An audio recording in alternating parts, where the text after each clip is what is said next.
Okay, let's try that again from the top. Hello, everybody. I am your DM, now and always, Cloudheart. Welcome back to the 8th session of TABRA, Tale of the Metagamers. Why are we rolling? Suddenly, without warning, a distraction. Yeah. Oh no, my ADHD.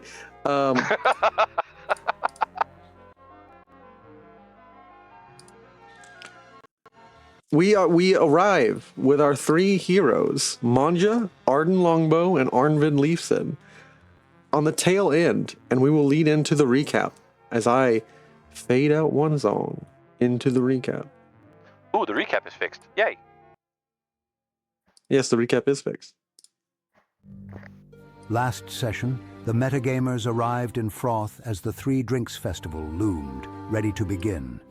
A single soprano, a haunting melody, poured from the chime tower, an elven priestess playing alone to cast a bell of calm over the town.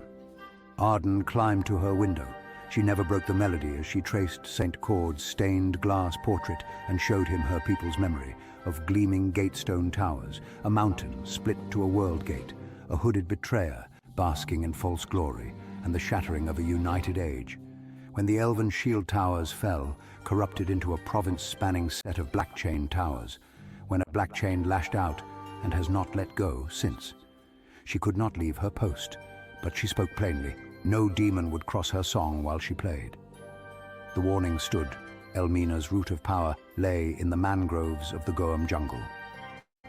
Outside, Squire Erd strained beneath Knight Paladin Erebrake's tower shield, the steel pressing him into the mud as the paladin recited verbal abuse about strength and order. The party moved on their own mission: protect the festival's drinks. They slid into the Froth Council cellars, watched Brother Cantalus nick a drink until Brother Mirth marched him out, then spotted Grubbins, Elmina's goblin aide, creeping between casks with a bag marked in Elmina's sign. Mon'ja's chokehold silenced the goblin. Inside the bag, mangrove seeds linked to a hag's place of power and 3 sealed spell cubes: blue passwall, green memory wipe, red essence. A found wand tested hot. A fireball boomed, and Arnvid stepped into it, absorbing the blast alone so the racks didn't go up. Alarms rang.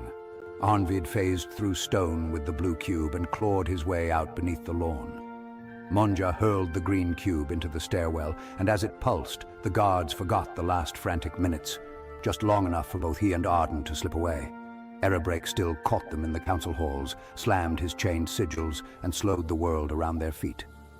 Arden quick cooked a counter to brick the paladin's relic, and they sprinted to the Braubach Inn, where Delmon the Lion-Hearted cleared the common room, and Svaknir shifted tables in anticipation. Mon'ja raised his hands in mock surrender and flipped a fresh forget-me-not pudding straight into Erebrake's helmet. The knight staggered, and Squire Erd, confronted with Elmina's plot, asked for the seeds. Erd carried them far beyond the walls, stacked unhewn stones into a low well, anointed them, and planted his blade. His prayer drew a lance of white fire from the northern star, then a wider cone that bathed the cairn and boy both.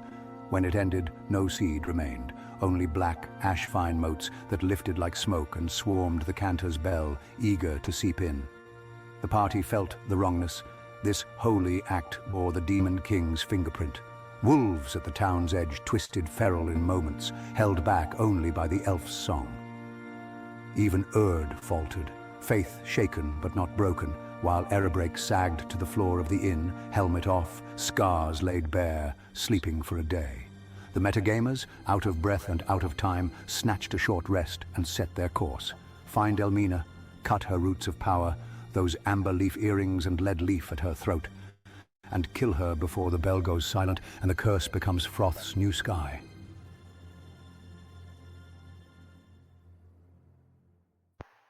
And that is where we return, as I will pick up and demonstrate to you some music for what is going on. Let me get some appropriate tunes. I believe we will begin to play the tone that plays anytime the Demon King's influence begins to play. Suddenly, without warning, it's the Scat Man.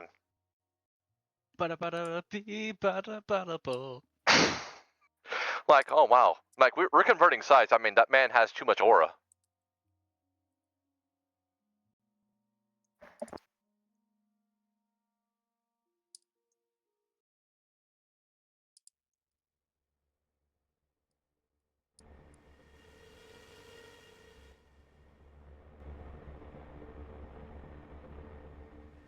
You have a terrible sense of dread.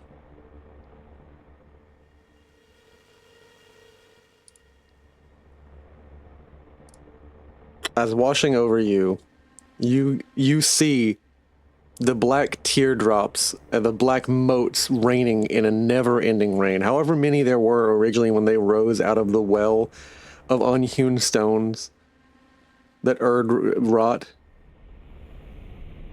there are more in the sky than are numerable, but they are localized to this town. Pitter pattering, and a mote. You hear pop, pop as they land upon the bell that surrounds the town from the great chime tower. Pop, pop, and the people. You hear a few of them step outside, and you hear them remark. One woman screams, but it just continues slowly, and you see animals outside are not swarming, but they are stalking the outside edge of the town.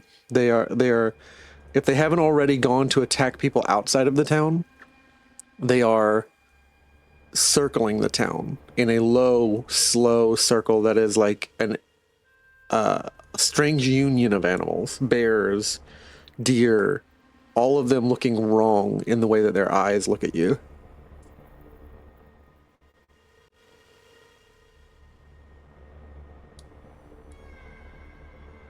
What are you guys doing?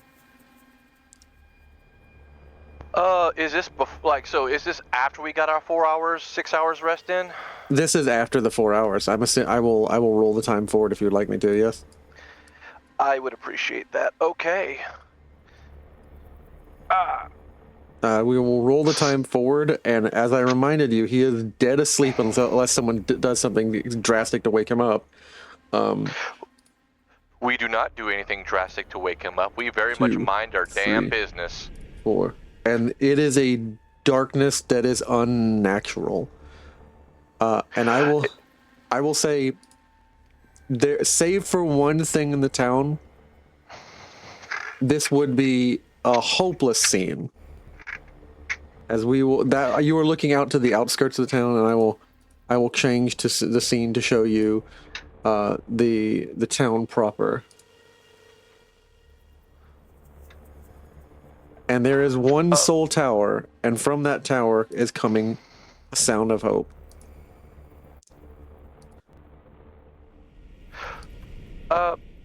For context then, and this is just only for my own visual mental context, this Yes. is sort of like Legend of Zelda Ocarina of Time, like you're in the future and the main castle was wrecked, levels of darkness with that one beacon of light, correct? Yes, yes.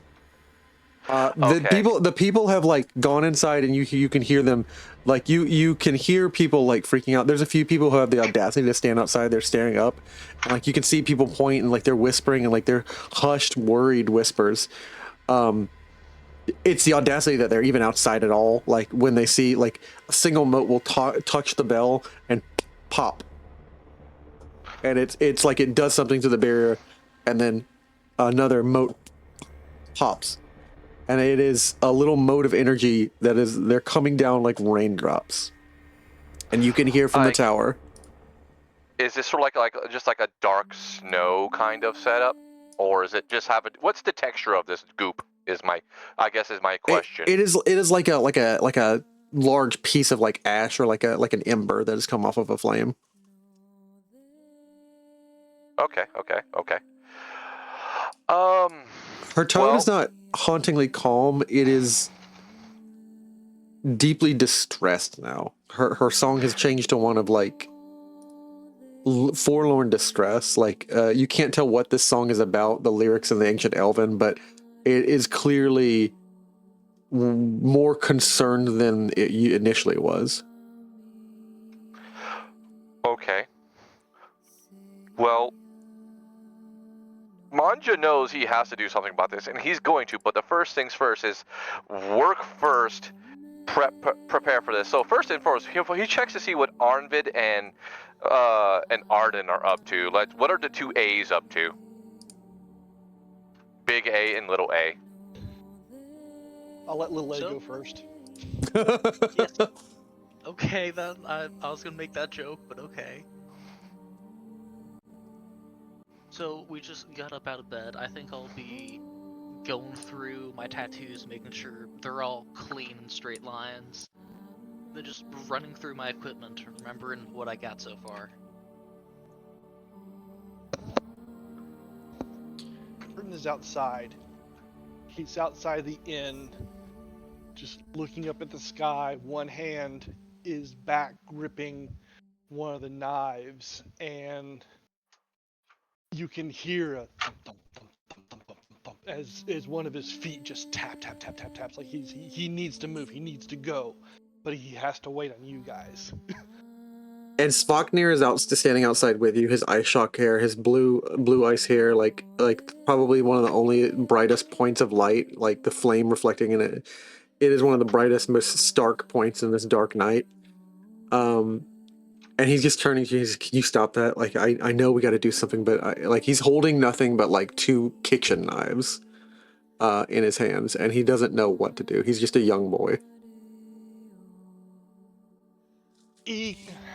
Arden closes his eyes, and it's a visible effort, and it just, if somebody who had magic vision, they'd probably see bits of that dark magic kind of rolling off him. It's not strong enough to manifest, but he's very agitated, very upset, and it's rolling through him. But he kind of squishes it all down. Roll me a willpower check against a 5. Oh boy. You are our resident, kind of infected with the dark, yeah? You are our warlock. Congratulations, you get the spooky shit. The Great Old Ones acknowledge you as useful. No! Bye. Not a gulak. Can you reduce your magic points by 5 for me? I'm going to describe what happens. The downside of having it popped out is it won't let me roll. I had to pop. Let's pop back in. Yeah, I'm sorry. No big deal. Some systems are like that, some aren't.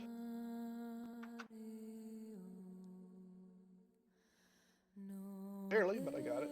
Barely. Okay, so never mind. I thought he had already rolled. I thought when someone said like, "Oh no," you were saying like he didn't roll. He rolled bad. Don't worry. You feel a sense in you, something in your like skin, like sweat peeling off of you. It luckily isn't like you're able to will it to like loose off of you, but you feel something in your body like sweat that wants to loose out of you, pull you up in the air towards the motes that are falling down.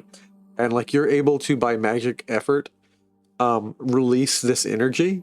And it like you notice, alone you,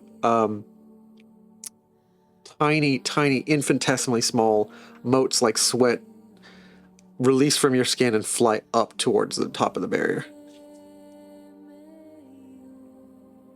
So Arden just kind of shudders and then winces and then takes that deep breath and lets it out as he kind of shoves it all down.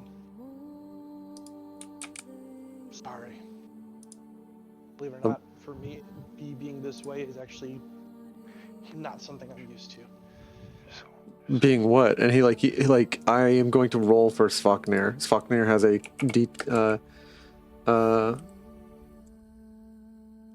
D8 for insight. He has a lot of things, but like he's not like the super smartest character. He's incredibly fast, but not anything else. And he's gonna have a minus 1 on his mod.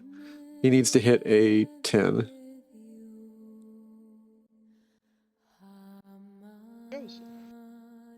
Yep, there we go. he's like, sorry about what? And he like, Translated, probably it's like he gets this feeling of the idea of not used to wanting to do something, not used to being this driven, to having to hold back instead of trying to push himself forward. and like he's just staring at you, like as he notices out of his eye, and you see it. This is where the way you catch that he knows that you know that he knows. Reflected in his eye is a tiny like pinprick of black along his ice blue, and he sees the moat fly off of you.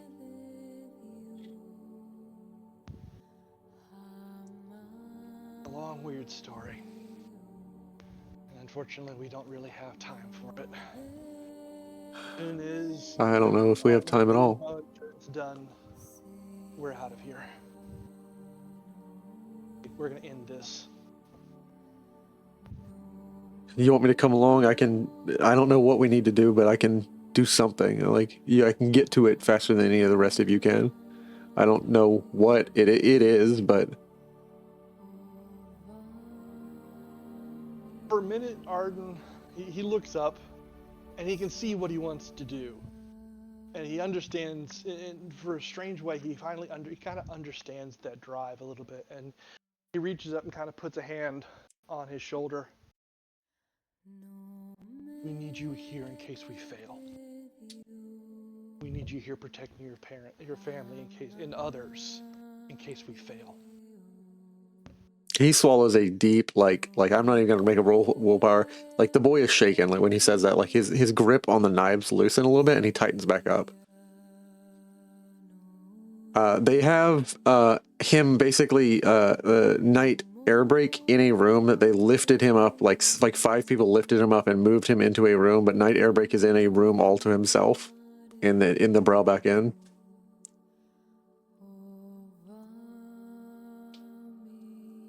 You know, seeing him that upset, I give a small smile. It's like,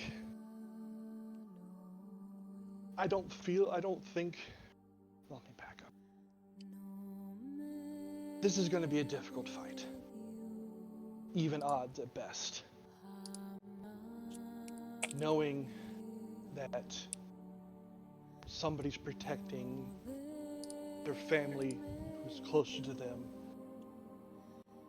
a small burden off of us. We all like this place. We wouldn't want anything to happen to you or your family.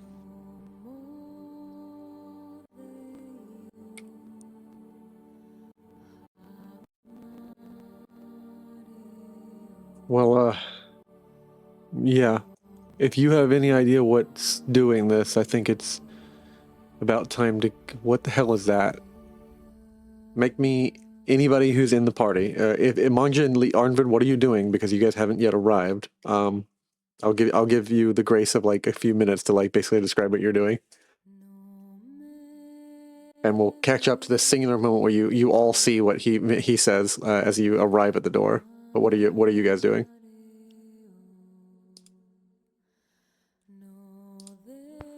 How much time do I have between the time like he was out doing that and whatever at the door is happening? Whether or not you rested, you basically have 30 minutes after you rested to be doing whatever you need to do. Oh, that's not enough time. Okay, cool. Damn, I'm going to launch immediately into project mode. Okay. So there's get busy living and there's get busy dying, and my character is definitely not in the mood to die again. So he pretty much goes, is the family that runs the Brobach Inn still, are they in the inn, or do they live elsewhere? They've essentially moved a lot of the tables back and are like welcoming people who are just strangers like in the town. This has become like a impromptu town like emergency center. Okay, so they're here then. Yes. And they're running the tavern. Yes. Cool. What was the lady's name who runs the kitchens? The wife. Hilda. I go to Hilda. I need to borrow your kitchen again. And I'm going to need help for some stuff. And I want to cash in my 2 wings of trade points in order to take her on and someone else on as hirelings. Okay. So you will basically get one of the older sons, a cook. He is not he has got the same letter name as his father. He is Gail Braubag. that is absolutely fine. Like I said, I need hands, and they are the hands. So I'm cashing both of those in. I'm just gonna do. Let's see. Ba-da-da. Yeah, there we go. I cash in my 2 trade points, and I just want to pretty much just for narrative sake saying I'm going to cook a bunch of food, and I'm going to be cashing in Zenit in order to make additional food. So. And this is just them helping me hurry up and speed cook this food. So, and then we can just fast forward, and I'm just going to go ahead in the background and just subtract Zenit and add food into my inventory. That way I'm not tying everything up and we can just get the session going. That's good. So, for that 30 minutes, it is just an absolute clusterfuck of cooking. I'm not gonna make you roll because all of them are skilled cooks, so we're good. We're good there. What are you cooking? I am cooking various things out of my recipe book. I am making more of the cutting kraut because I need additional just in case. I am making probably some heals. I'm definitely gonna be making more of the die increase meals. Because I know you can only put up to 5 debuffs on an antagonist. But is there an upper limit of how many buffs you can slap onto a protagonist?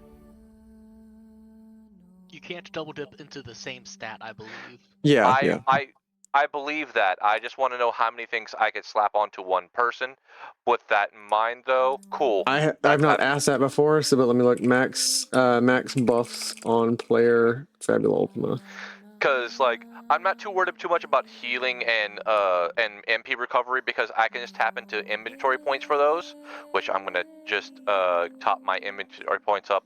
There is no hard cap on the number of buffs. However, things that are affected die size cannot go beyond D12 or below a D6. That's fine. Oh, okay.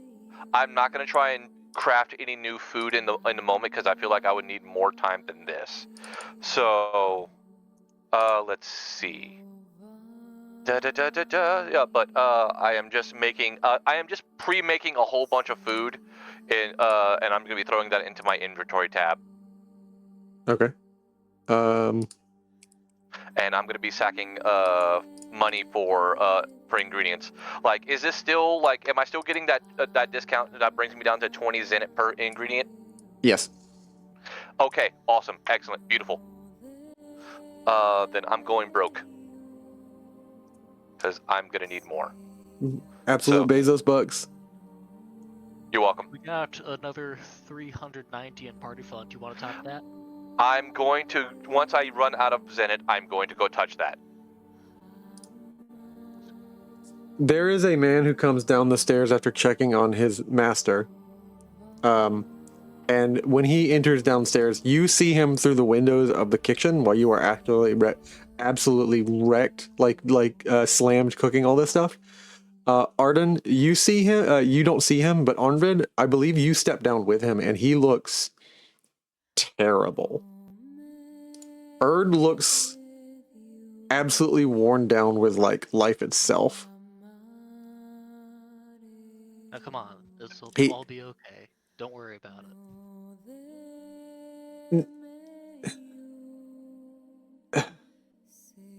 What? Like he looks like he's underwater. The way he's like his brain is treading water. We all understand. This is happened. No, What are you talking about? Like, let me make a roll for him. He needs to beat a 15. Wow, he blanked himself out pretty good then, huh? Yeah. Dropped 2 levels. Oh yeah, that's true. He took a level loss. Holy shit. Yeah. 2 levels.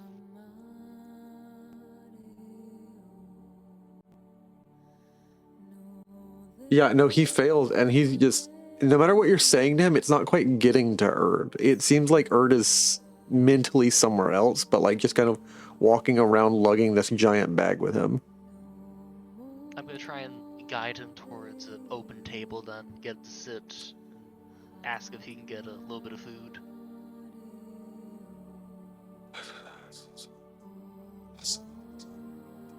Well, what? I'm just gonna ask the cooks if they could spare Erd a little bit of food. He seems to be terrible. It's just he gets handed like 3 dragon eggs. Go. Yeah, like it brings him enough out of it that like he looks concerned for the first time, and like you can see like just a look of I'm gonna make a second check, and this is at the same DC for him to even begin to question his faith. I'll give you a +1 like because you're feeding him like eggs and like the cutting kraut, or just the eggs. This is this is the eggs, and I'm going to give him the where is it? He's definitely suffering from that. I'm going to give him the cutting kraut. No, the eggs, which is going to. I lost it in my own menu. Take your time. We're not in a rush. And the double salty one, which increases a die size of their choice. So Okay. he's getting a combination of that. He's getting a salty meal, like just replenish electrolytes or something like that. Yeah. He's like, what? And like he just kind of like he looks like he's like staring through the wall, or like every movement looks like it's like 3 times slower than the rest of you. That's I'll the put first. a fork in his hand and just tell him, eat. And he begins to mutter something under his breath, and it's unnerving the way he's doing it as he eats and he swallows. All of this is incredibly sluggish, and he looks up to you, and you swore he had color in his eyes before, like a eye color, and it's just black as the void. Like you can't tell the difference between his iris and his pupil. And he begins to.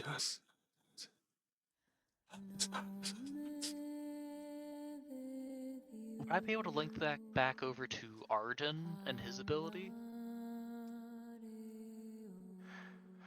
Make an insight check. It's going to be a D8 or a difficulty 8. So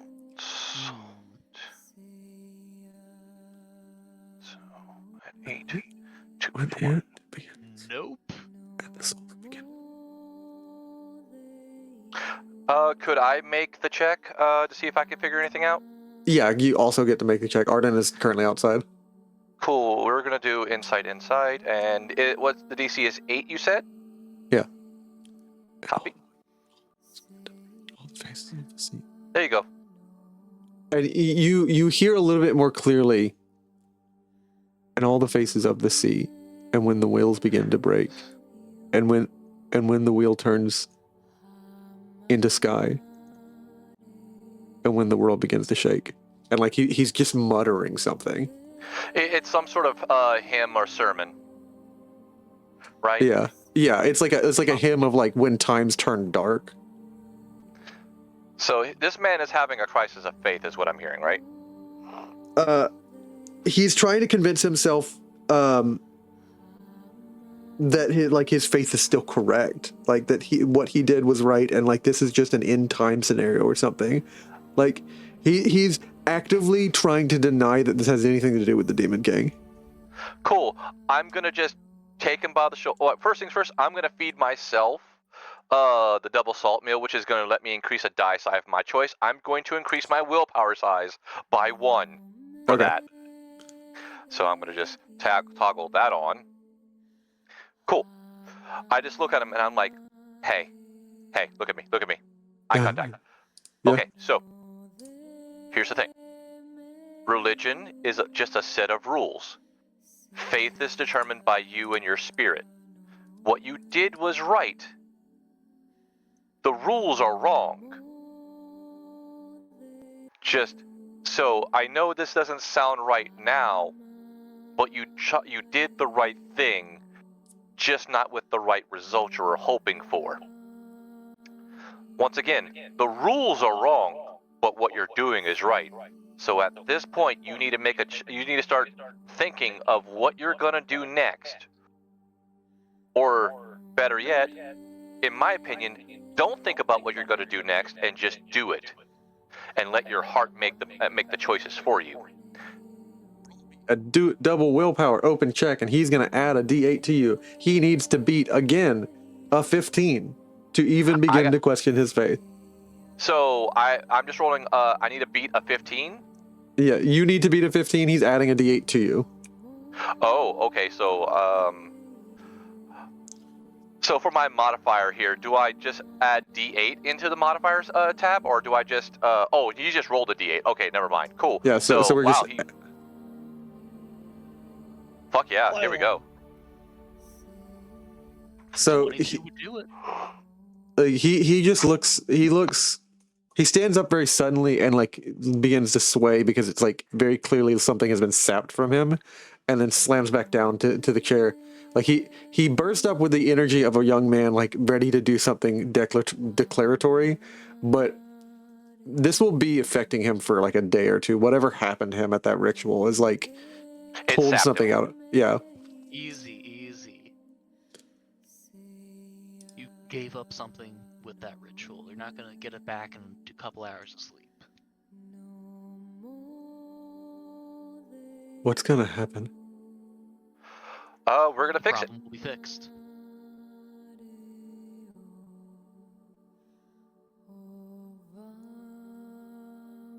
I'll tell you everything if we don't die today. Hey, great. Now put your boots up, relax, and try not to think about what's outside. Or if you're gonna dwell on what's going outside, dwell on it until you're bored.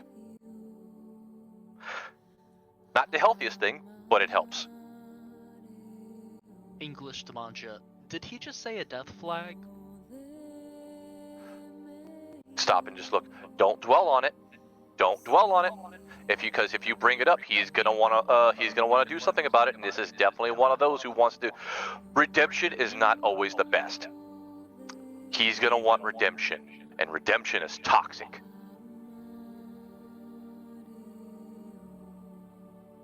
Whatever you say.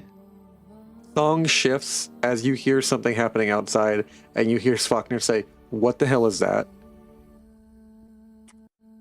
I'll head out the door, see what's going on.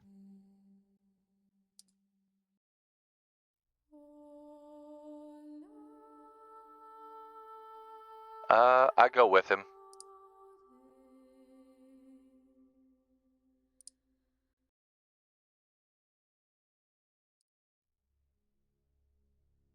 To roll. All right. What you see? There is no need for a perception roll. You see, swirling up, rising in like a slow motion. She's probably about this high up off the ground. About here, slowly rising. On both ends is a vine like creeping around the chime tower and rising over, like cresting from the front of this building.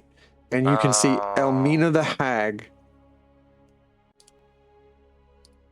essentially ascending the chime tower. Oh, she's not really giving us much time, is she? Well, crap. Again, don't mind me. I'm just throwing stuff so I can hurry up and copy paste. You can see green like things. Like it is very strange. The elf begins to sing a dual layered tone. Almost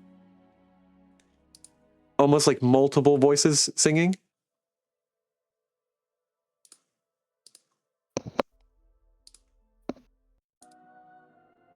Okay. And she's essentially doubling up her protection, but it is like straining her voice. And you can hear it, that she's only able to keep so much of the barrier outside, and like she's essentially blocking and deflecting like what is like strange coursing currents of like blasts of like green in magic towards the wall. Like, We gotta go. Are you guys ready? Yeah, I'm about as good as I'm gonna get. I'm broke as shit, but I have food aplenty. So here's the thing: I am going to just hold a second. I'm gonna feed each of them a dragon egg, which is like, congratulations, guys. You're each well, I'm gonna distill it to essence, split it between the both of them with my skill, my love skill, made with love. Yeah, there we go. I'm going to spend That's my gonna 10. last the scene, right? It's gonna last the scene. yeah. So we're that's gonna. shift scene when we go into combat. I will accept this as being applied to you for this next scene. This is very much. This is pre-combat prep stuff. I will let him slap a buff on all of you right into the start of the scene. Each of you can just slap this on you, increase a die size of your choice. Let's see, I reduce that serving down.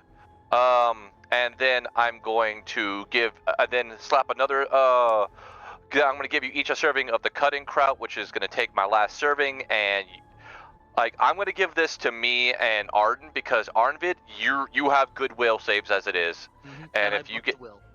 And, huh? Then you buffed will. Will with your food as well. Okay. So, me and Arden have a +8 to will checks against our enchantment stuff. Yes. Anything after this is just going to be in the moment. So, yeah, that's going to be that. So that's going to be another 10 MP right there. And then I'm just going to burn some inventory points to... Actually, no, I'm not going to burn any inventory points. I'm going to wait till I get lower on MP before I restore. And cool. Then my prep, I'm going to pop runes, pop anti-element, and I'm going to grab earth resistance.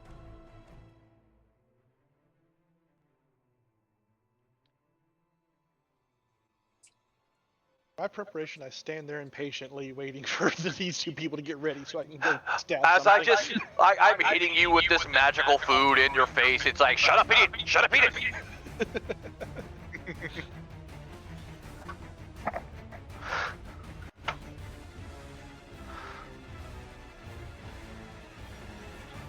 It's and it's at this moment I think I could have used those bitter mushrooms that you gave me earlier to make like a haste potion or something, because it's distilled caffeine basically, right? It's correct.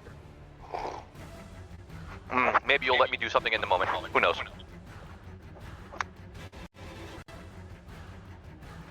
All right, and off and away. Yeah, I'm gonna keep my will die the same. I'm not gonna boast it. Yes. I have a thing here that'll help increase defenses, but only if I see an enemy perform accuracy or magic check.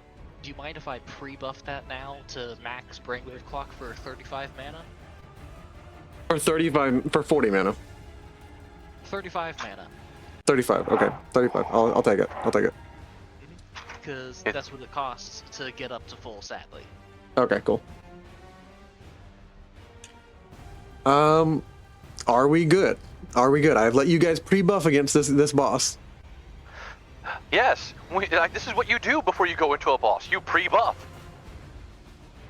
Almina is rapidly rising, and you can just see her, boom, boom, like kind of like with the how the wands in Harry Potter will just like let off like coils of like spells.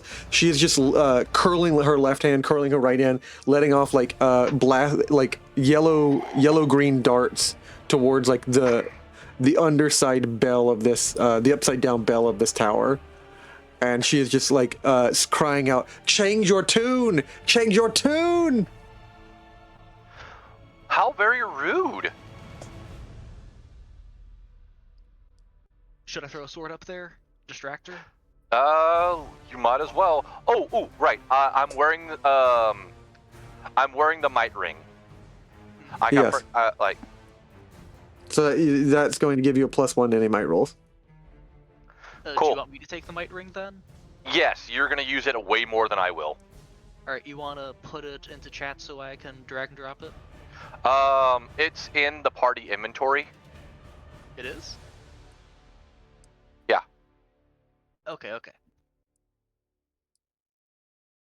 I don't have it all set up, right? Like I don't have it like a keyed in for this automated system, but like you just add like a modifier of 1. Yeah. Yep, I have it in inventory now, so I'll Okay. delete it from there. Ah, Hans Zimmer. Oh yeah, Hans Zimmer. Fucks. Okay. And she is just continually like coiling a left arm and just underchucking a bell, and like the I will set as the background tune the dual layered attempt of a song by the elf, the elven cantor.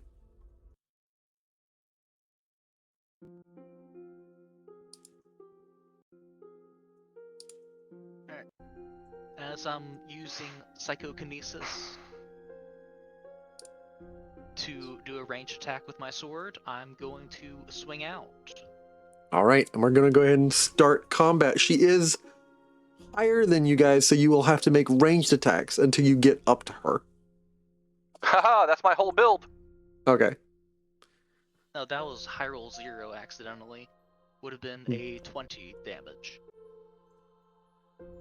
And I'm going to go to the music that I picked for the first stage of this boss fight. What do you mean first stage? I don't hear Oh, Gregorian I'm sorry. singing. I'm sorry.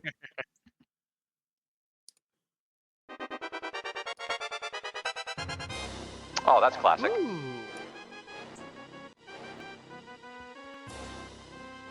And let's go ahead and change scenes as I do a little bit of getting rid of the artwork, and we're going straight to combat. I'm vibing with this music.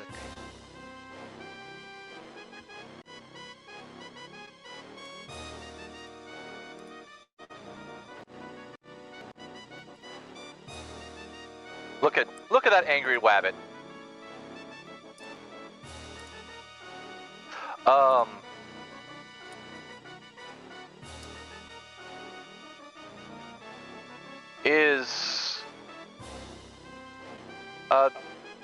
I guess you haven't loaded the encounter tab yet then. Okay. Yeah, I am about to add everybody into it. Copy that.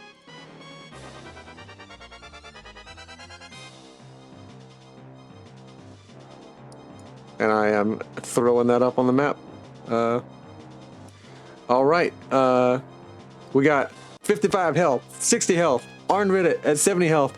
How much health does Elmina have? No one knows.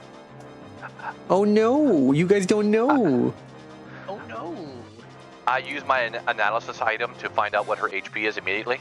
Do you have an analysis item? Hell no, I'm making this shit up. Yeah, Okay, yeah. Good battle view. Does the system's combat HUD only show levels, or does it also show HP? You're really gonna ask me instead of trying? No, we're asking the GM because we have put it up and we're seeing what it shows us. Oh, okay. So this is theoretically like what you're saying, like is happening, like when you activate the Isekai HUD. Yeah, no, it's displaying her HP. And I will do some setting stuff real quick. Give me 1 second. Take that, DM. We're using the tools you gave us. Ha ha ha. You see that her HP right now reads at a there's like a yellow bar around it, which is not standard for an HP bar, which is like shining back and forth, like a white bar. to left white, and then you see 3 smaller health bars, one hovering over her left earring, her right earring, and her lead necklace, and each one of them have 5 HP, and then 30 HP. Her necklace is the heavy HP one. It's made of metal. And it probably has all sorts of, and they all probably also have resistances, immunities attached to each. So yeah. Are we supposed to see the HP on the battle map? On the bar map now? No, I haven't set that up. That's my bad. Let me see if I can turn it on real quick. Optional roles, experimental combat HUD. Show combatants. I do like the classic bars though.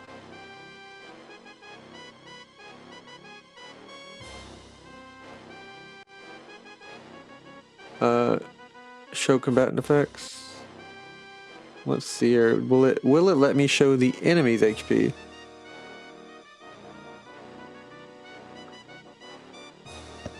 I can see the buff icons, but that's all I see.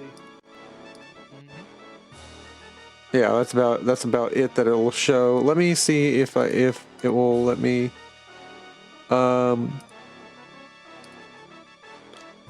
Her appearance, vision on her, vision enabled.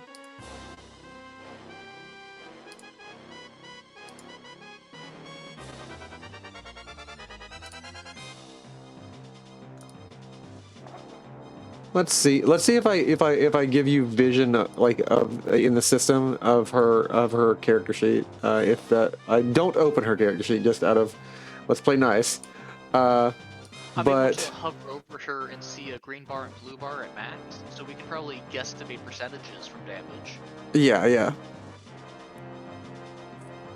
I'm saying you would know numbers, but let me see if all players are observers. Observers. You can't change anything, but let's see observers. We are observing. That's not terrible. And let's see here. I have hidden the actual attacks that she has. You have, yeah? Well, not all of them, but yeah. Also, this isn't the anyways, no spoiling. Let us try this one last time where I remove it and then re-add it and see if it shows her. No, it doesn't. Why wouldn't it not show you the enemy's HP? That's so silly. That is silly. Combat HP, hot opacity, show combatant effects, show ordered number.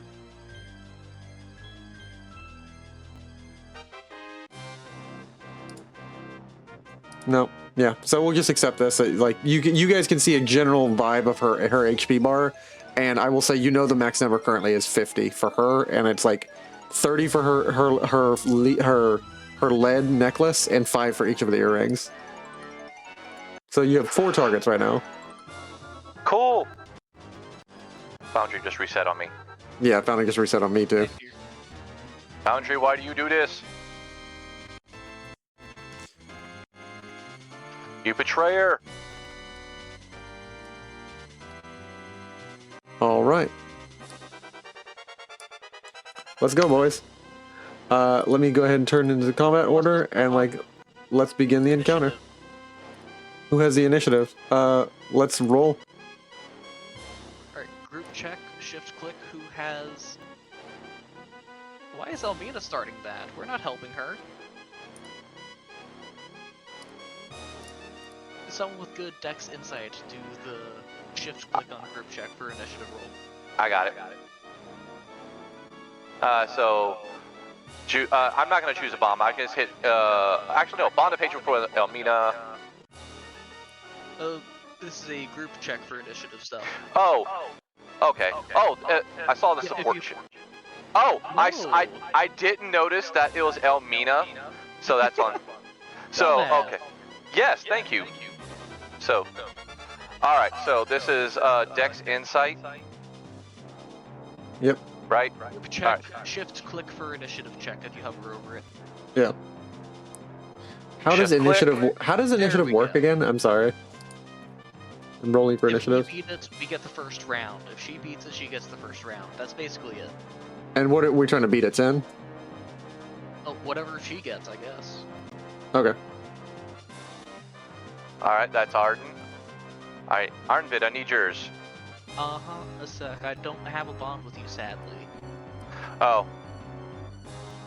The thing is, you can do bond. I mean, we're facing an opponent. You can bond against her. Oh, I get to apply. We'll take that anyways. Be a crit. Cool. I can apply an opportunity to this, right? Yes. Cool. Hey, DM, you know what'd be kind of funny? What? Lost item. 30 health. Okay. We lost an item last session. You know it'd be great this session? If we found it. Yeah, 5d10 rolling around on the on the roof somehow is essentially like stuck in the gutter as you guys rise up and climb up this like bean sprout to her is oh wow, is that a wand in the gutter of the building? Know those runes. I know those scorch marks. Our boy! It's come back to us! Alright. I'm not taking that. I can do other stuff. Who wants to grab it? I'll grab it. Like, my entire purpose is just do stuff and things. So. But I'm not first in initiative, I think. No, initiative party side, we can go any order. We just take one turn during that round. Okay, then I'm gonna just use my. I'm gonna go first to get it out of the way since I pre-buffed you guys and I'm reactionary. So I'm gonna just go ahead. I'm gonna grab the wand. And then All the right. DM's gonna cackle. He's like, haha, they can't even use it. The fools! I mean, you have to. When you use it, it's going to be based on your willpower die how much fire damage it does. But yeah. Hey, I have a D8. It'll be somewhat good.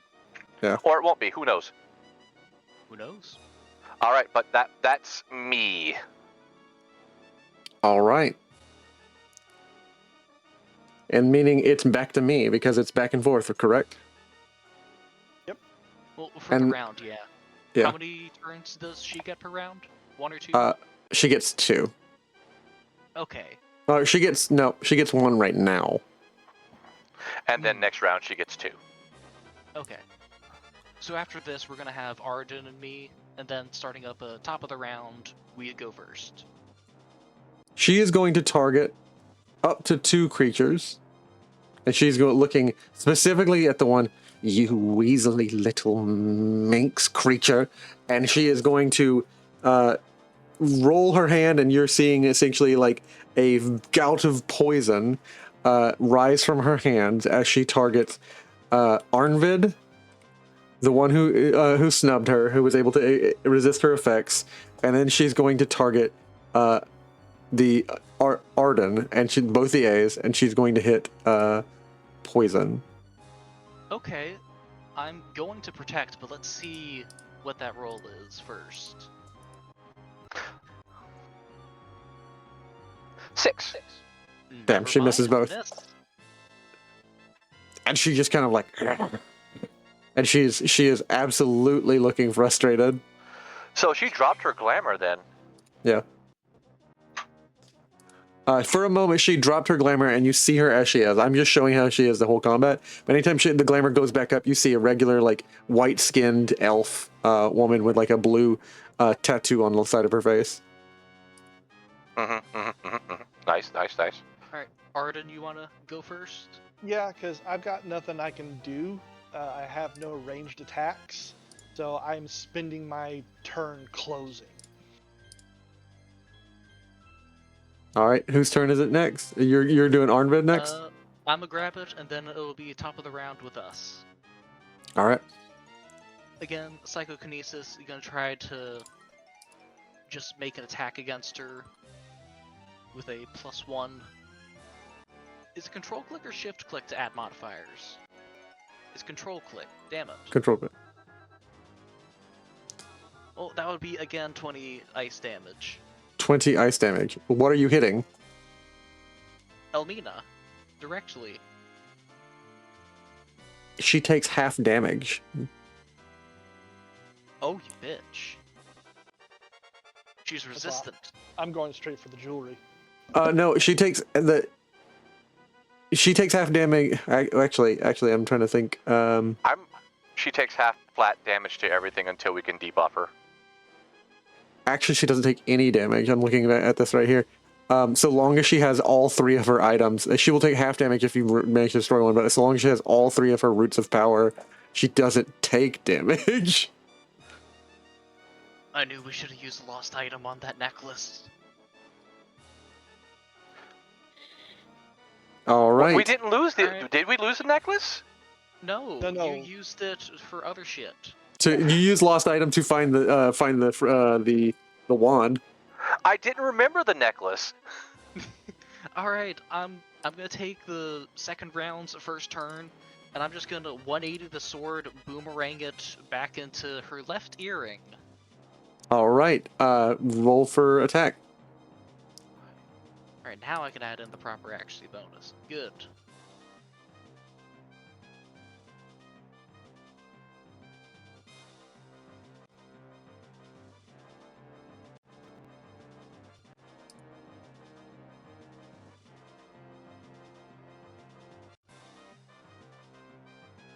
$19 to the left earring. I think that's a little higher than 5. All right, and that does do a little bit higher than 5 as you manage to hit her earring, breaking it off. She takes 2 damage, half of the health of her earring, and you see the yellow on the health bar and the white dancing left and right. The white is no longer dancing left and right, and there's just a yellow health bar, which is reduced by 2 HP. And she takes health damage down to 48. When you know you're getting fiber from Kellogg's cereal, Yes, when you know you're getting fiber from Kellogg's cereal, damn it. Alright, Elmina. Eat your Wheaties.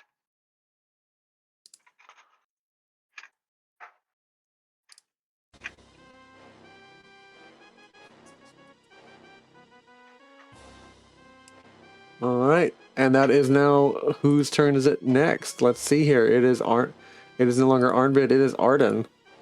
Oh, it's your turn. Oh, is it's my round turn. 2.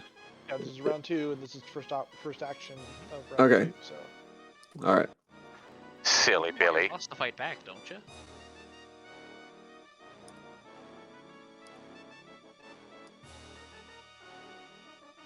All right. And now I'm going to target, let's see, who do I think does the most damage and is susceptible? I'm going to target Mon'ja, the one who seems to be not resistant and not a super asshole. And she is going to pull I out, am, in fact, an asshole. she's going to pull out a little golden tube, Uh-oh. and she uncaps the top, and she is going to cast her enchantment as she runs dark, deep blue lipstick across her lips, and she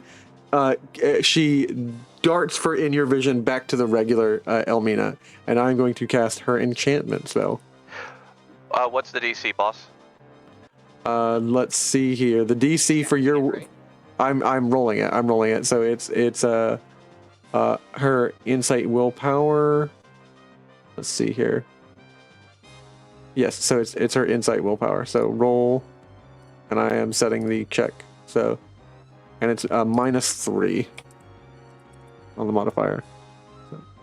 So insight Okay. willpower. All right, so I have a +8, and the DC is whatever, and I'm gonna roll this. So it's insight willpower I'm rolling. No, for you, you're rolling insight willpower. She's rolling 2 willpower. She's essentially trying to overpower you.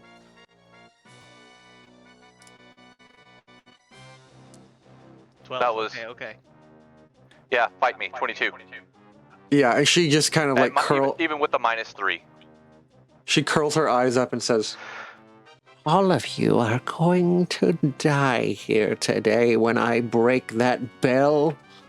I flip her off with 3 digits, 2 hands, and one foot. Prep work. Somebody is. "All right, whose turn is it next?" Bunny. Mon'ja, or do you want me? Yeah, you go next because I would want to just, if there's any damage done, I can heal it. Okay. I can subject. I haven't used it yet. We don't know everything she can do yet, so. I also have Psychic Shield maxed out, thank you, Cloud. That'll up my defense and normal defense to 20. Okay. Am I close enough to do melee attacks now? You are, yes. I believe you have Okay. climbed it by this turn. All right, and then I will basically spring off of one vine and slash at the side of her face to try and get the other earring. All right. As you manage to try and attack the earring, go ahead and roll damage targeting her. DM slowly ticking up the damage, which is damage to get around barbed. Yeah. Now, hold on. I'm supposed to take the hits. Doesn't mean I'm going to be hurt by them.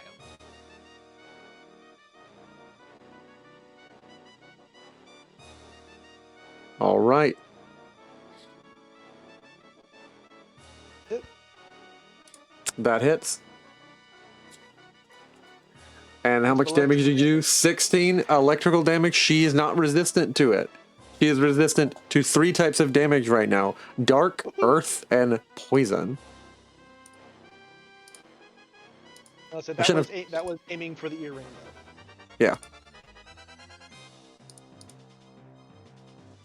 All right. As you break her second earring, you see the yellow bar turned into a green bar, and she goes down another 2 HP points, down to 46.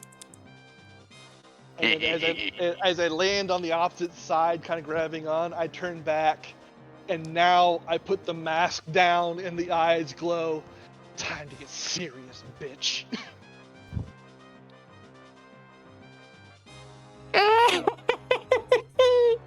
As she just kind of lets off like a mad laugh, and she turns back towards the bell, and she is waiting her turn. Like it is now Mon'ja's turn. I don't get a back and forth. I only get 2 turns when it hits some real type shit. Cool. I was ready for this. Let's see. First things first, we need to see if we hit. This is, I have a food attack I want to use against her, but I just need to see if I hit. That is the big what if. So, sling staff, go! And I'm aiming against her, not her necklace. Does a 9 hit? At her, let me see. Her defense is, is this a magic attack? This is going to be using one of my foods, yes. So, yes, technically? It's a 12. Her defense is a 12. So it does not hit. Alright, cool. So no, I rolled a 9. That's not, even with me pushing, that's not enough. Alright, cool. I missed. And she kind of like flings her hand up and a little ward deflects whatever you threw at her, and she says, "Really? We're playing child games now?" Well, you know me, always monkeying around. That's it. Do I just hit the end turn button? I will go ahead and hit it for you. Yeah, or Cool. You can hit. And then next is Arnvid. It's like, I don't think I hit my turn at the beginning of the round. So Is there a button that you guys are supposed to be pressing? Yes. Okay, my bad. I've been pressing it for you. Do you mind if I take the top of the round on this one? Or is this, or is it set like this? You can sure. Yeah. Cool, Sorry. Oh no, go ahead. I think I take the turn order really is kind of confusing. Let me double check. From how I've played before, there is no set turn order, only sides going.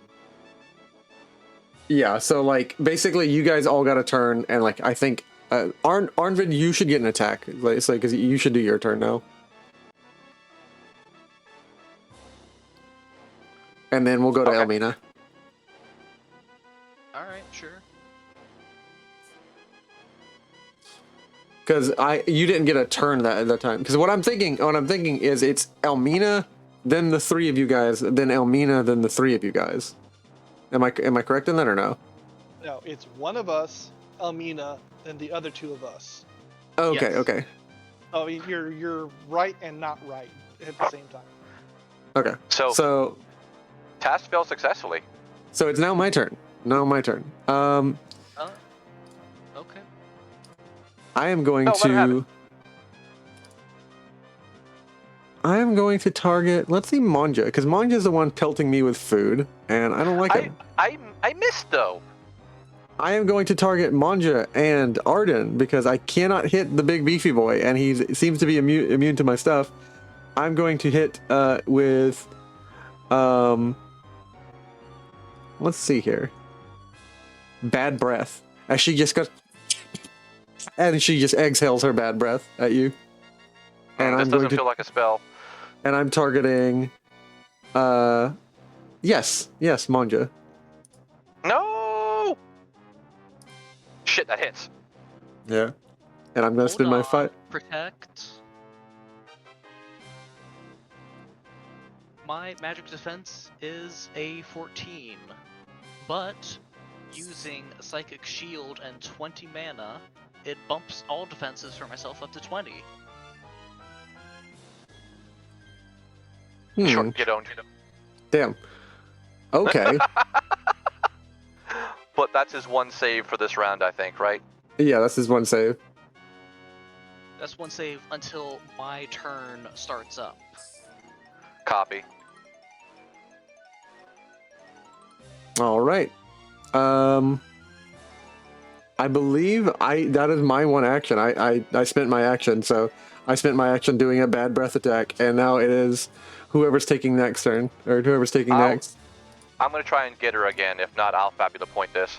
All right, because I need to do a thing. I need a test. All right, you guys mind if I go? Sure. All right, we're gonna try again. So are these the two after, and then it's one of you guys next, and then her? I'm trying to get the order right. Right now is accurate. It's Yes. essentially us 3 in a row, then her. The round order It's a little weird. We're really starting off. Yeah. Do I hit with a 12? An 11. Against with an 11, no. A 12 is against her magic defense. I'm going to just push it with a Fabula point. Nice. With a bond. Let's see. Push to bond, and I'm going to invoke my admiration and loyalty with Arnvid because he defended me against the bad breath, and we're going to bring that up to a 13. All right, and you are slamming it right into her with what exactly? I am going to use the hot potatoes with sour sauce. No spells for a turn. No spells for a turn. Nice. So I cannot do any spells, but I can do attack with her staff. Yep, but she is also taking 17 damage because I'm using a knife and fork. Okay.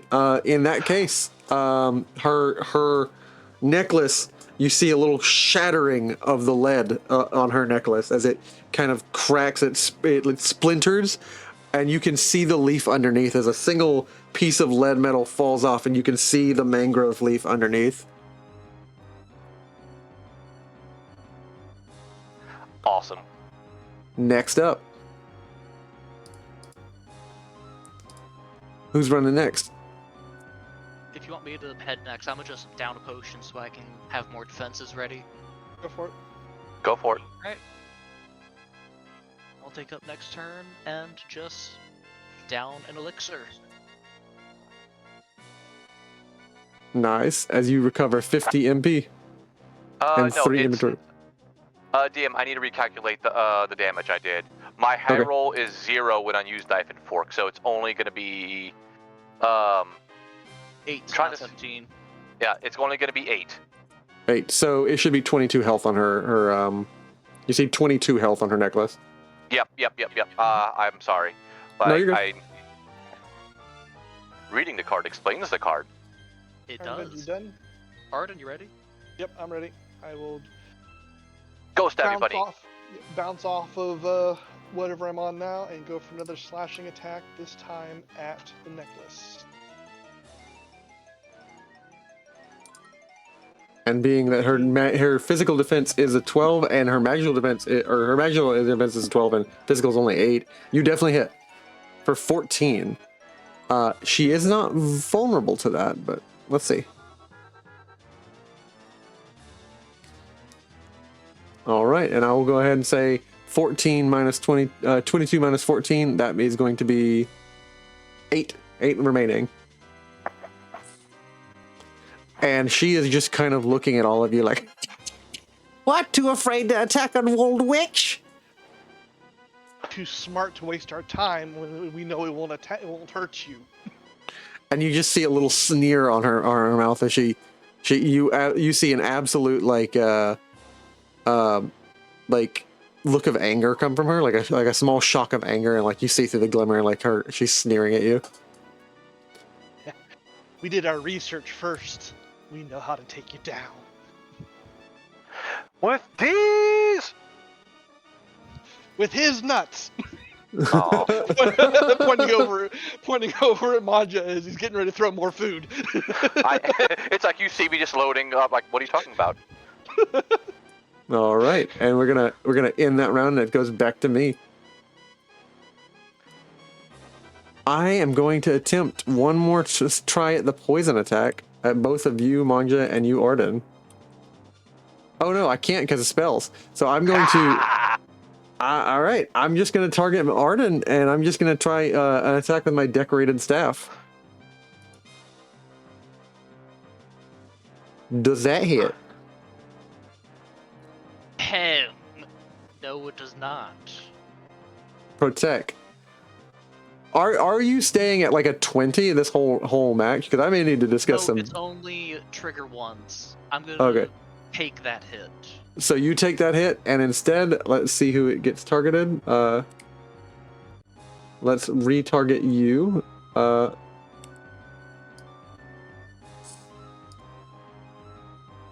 Like, am I taking the hit, or someone else? Are you taking the hit? No, I protected and I'm taking the hit. I'm not gonna burn 20 on this. Topic. And that is going to be 18 damage. Let me see if I can get it to change targets. You just hit T, apply select a token. Fiber from Kellogg's cereal. It shows. Yep. And yep, I lost 9 health. Oh.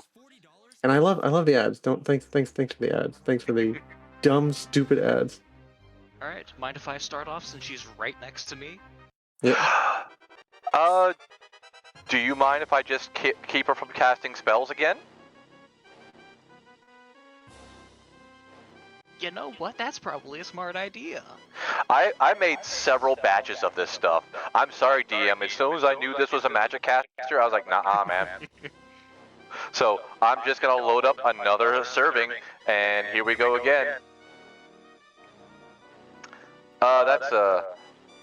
That's a 13, so I do believe that hits. And we're just gonna do another hot potato. And she gets no spells, and she gets dealt another 8 damage.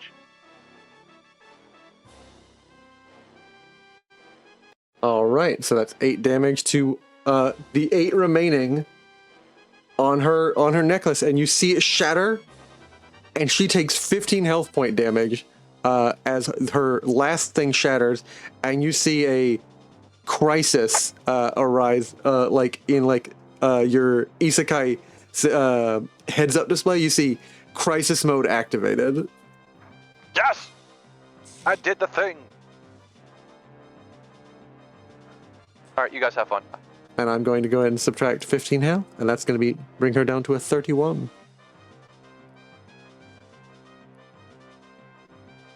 Crisis is at half, right? Crisis is at half, but this is something unique to her. She's now going to begin taking 2 turns every round. Oh no, she's hasted.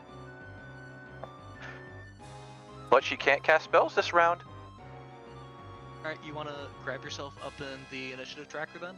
Yep. Stop biting my toes, cat. No. All right, it's now my turn. Mon'ja, you want to double tap your 1? Double tap my 1? Yeah, in the turn tracker. The combat encounters. Oh, I'm sorry. I hit intern. All right. And okay, then, I was just like. and now it's my thing. turn. And I am going No, you can't have it. to not. I can't. I've got to attack you, Mon'ja. I'm sorry. Like she is going to be incredibly frustrated. Stop pelting me with food. Stop casting spells! Oh wait, you can't! Ooh, that's gonna hit. I can't help you, I didn't go. It's okay, it's okay. Look, I was ready for this. I have healing potions. Fly to selected target. Nope. So I take Nope. 20 damage. Why are you selecting yourself? Quit hitting yourself. That should be taking to you, and I don't know why it targeted me. It's fine, I'll reduce it myself. I'm down to 40. 40. Okay, yeah. I need to get a lot of the automation fixed. Foundry 13 update kind of worked some stuff. If you Borked. hit the broken heart across from the name, that usually applies to the target. What do you mean broken up? Oh, okay. Oh, okay, yeah. There we go. There we go. I There we don't go. see a broken heart. No, I'm seeing. I see it. I see what you're talking about. Oh, okay. DM privilege. Ooh. It's literally in chat. Control click. Control shift. Oh, I see. Yeah. So go, if you already applied it, don't worry. If you already applied the 20 Yeah. damage. I took care of it already for you. Okay. And next is going to be whoever else's turn before I take my second turn. I have something I can do. Okay. If you want me to debuff her first before you attack. I think I should go first so I can get my Okay. protect back up. Oh, okay, go for it. Yep. Alrighty. In that case, the amulet is gone, Yep. She's taking full HP damage. and she's resistant to ice damage. Was. I don't know if it At still least is. the earring was. We don't know if it's the same with her. Alright, in that case, I'm gonna pop Heart of the Fateless, grabbing the offensive buff of +6 extra damage. And then I'm gonna swing. Swing, bada bada swing, bada bada swing, bada bada swing.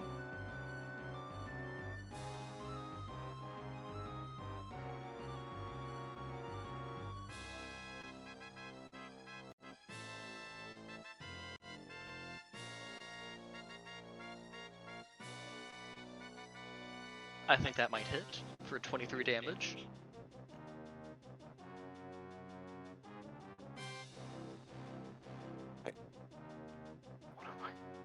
And I'm going to go ahead and apply that to Elmina of the Grove.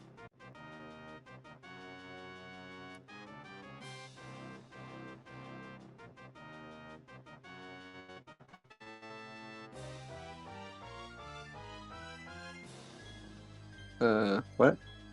Oh. I gotta refresh. It's bugging. Copy. It do be bugging. I'm sorry, Foundry 13 was not ready. I should not have updated it. I have a friend who tells me like update stuff, and I'm like, I never want to update stuff. And it always borks on me when I do. I mean, that's fair.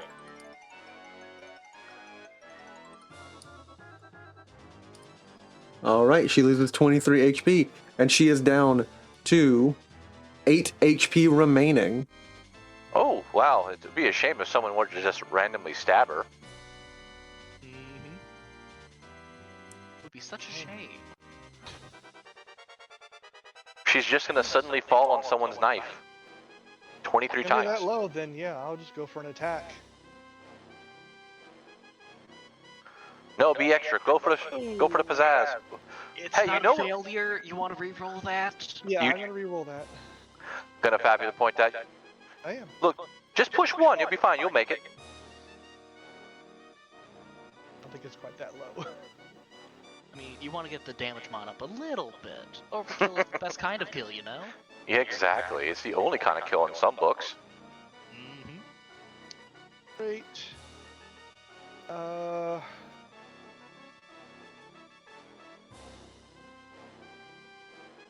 Alright. Fangs of the Deep Wood going in for the kill.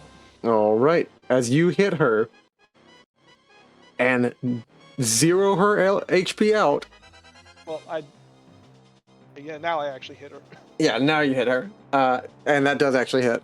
And that would do 17 damage, and you zero her HP out. She explodes. Wait, hold on. Wait, what is that message I'm reading, DM? She has no more health left. I hit apply. It can't receive any more damage when you're already at 0. Okay, But it's like suddenly she has an immune phase. something happens as like you shatter a stab through her chest, and out of your skin and down from down from the bell roof drops one single mote, and it hovers in the air, and the stuff suffusing from your skin rises up and rises and lands into one hovering, quivering orb of blackness. It turns to you like an eye. It opens an eye up, then turns to Elmira and shoves itself down her throat. And you hear this. Arden, what the fuck was that? And give me 1 second, as I'm going to go ahead and prep something.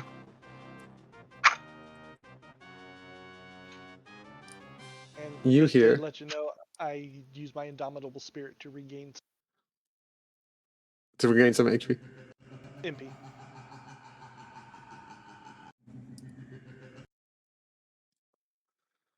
You hear a laugh deeper than all the chill of the world, and it is probably a laugh without mirth, as Elmira begins to shift and you hear bones snap.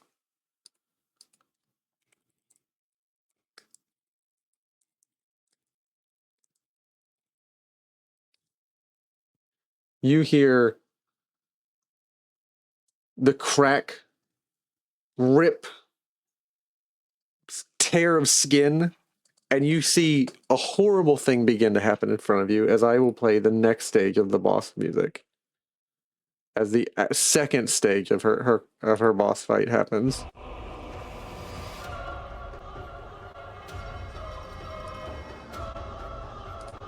Oh no, not a biblically accurate hag. You guys were having fun in the first half of this fight. Well, yes, it was easy. We were curb stomping. We're supposed to have fun. This is a fun game. You know, when we have fun and laugh. Mostly, fuck, it got worse.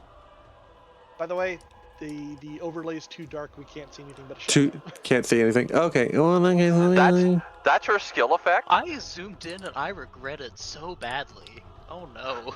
Oh no, that's too many eyes, my dude. Biblically accurate, yeah. Oh jeez.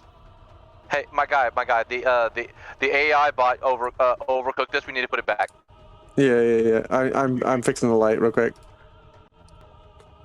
And we'll adjust the lighting. Double tap your combat encounters initiative tracker real quick. Sweet. And I guess you're taking the next turn. New initiative rolls. Fuck.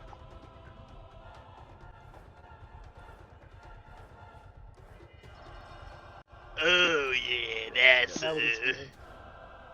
that's not. Why is there an extra hand down there? Well, staff. Well, she's clearly orky, so she's more orky than morky, you know. Oh, it's the overlay on top of the old picture. Okay. Yeah. Yes. I'm just stupid. Okay. I'm more or less of the belief that, you know, she just went full in on the things got suddenly a lot more 40k in here.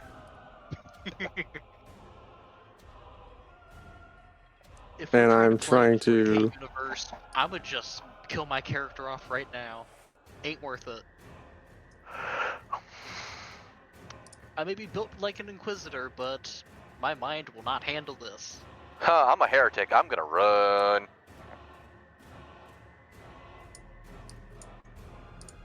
The beatings will continue until morale improves. You hear a few more stages of snaps as her body like unnaturally spindly expands.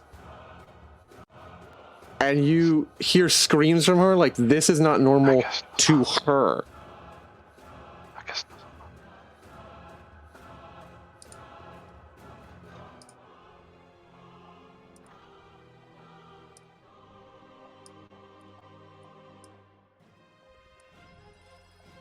Oh no, it got bigger!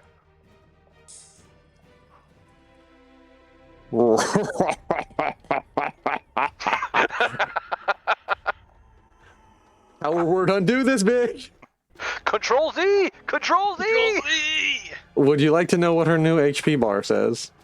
Sure. Please. We kind of. 80. That's doable. Oh, well, yeah.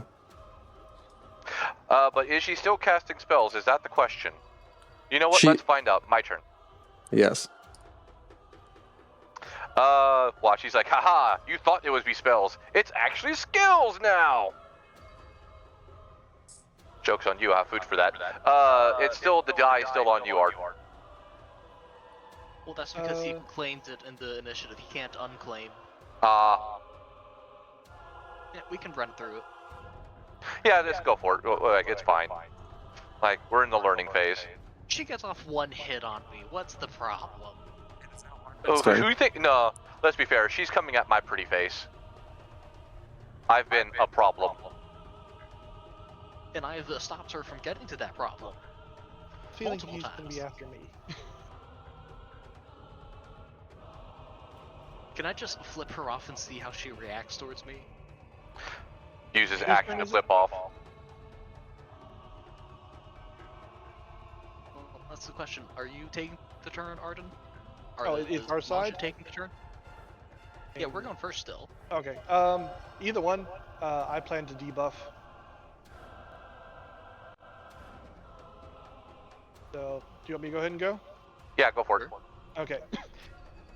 So seeing that and just seeing that moat come up for me, I just kind of, there's this shudder that just goes through Arden, and he looks up during the transformation, and he can, I can almost see the elf singing up there, and you know the kind of anime shadow beast kind of thing. Yep. A little bit of that kind of comes over him, and you just hear this rumbled, "No!"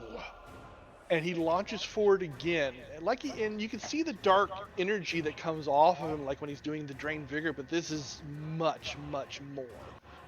And I will curse XL. Okay. Ooh, reduce turn by 1. Nice, nice. And I will say, if does that hit? That's a Oh, never mind. 13 to hit. It probably doesn't hit, does it? Her magic defense is a 12, so it does hit. Does it? Okay. I will reduce her. Let's see here. There would be. I'll reduce her 2 mental stats. I don't know which ones are those. Dazed and shaken. Yeah. So I slash out with the knives, but instead of doing damage, these kind of dark tendrils sink into her, and like not quite chains and not quite tentacles, but you see him kind of binding her and affecting her as I land on the other side, and there's this huff of dark steam that comes out from underneath the mask when he does it.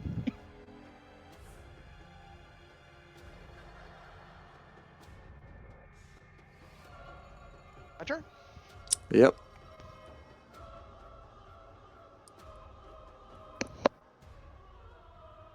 All right. Let me see what I get to do as I look on Fultimator, what I built, because I did not transfer it in yet to the character sheet. I have a You single stand there target. and you let us wail on you. I have a single target roll of my insight willpower +3. So roll check or Thankfully, those were reduced. insight willpower +3. And I am going to spend 10 magic points as I target Arnvid. Well, Only Ain't gonna hurt. 9 to hit? that what is magic defense, right? Yeah, it reduced both of my major die for it, like both the insight and the willpower. That's exactly Well, I what I got did the- the two. Defensive 14, so, high? As she attempts to like make Come around here you, often? she drags her hands down, and you absolutely like just hold hands up, and your runes shine brighter than her dark magic, and like essentially she's like dragging a well of like motes opens above you, and like is like dragging down you, and you just are dispersing them in the same way that you've learned that the bell does.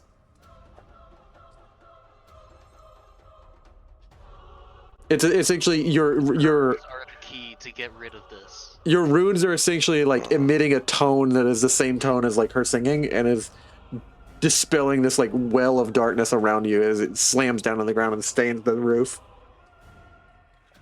That was one of my turns down, and I believe it's now Arnvid.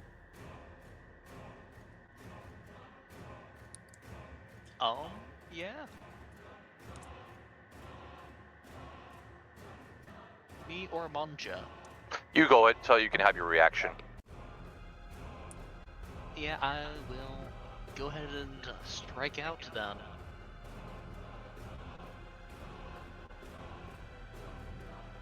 And target anchor. Sweet.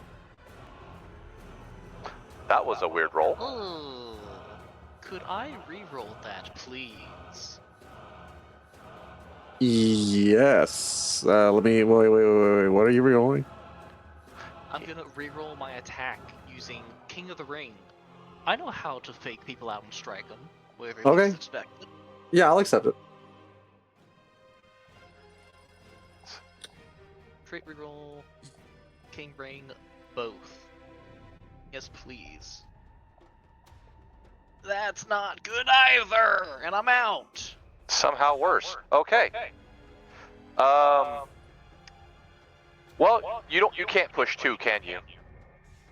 I'm out of Fabula points. Ah, fuck me. All right, cool. Alright, I'll pass my turn then, I guess. All right, cool. All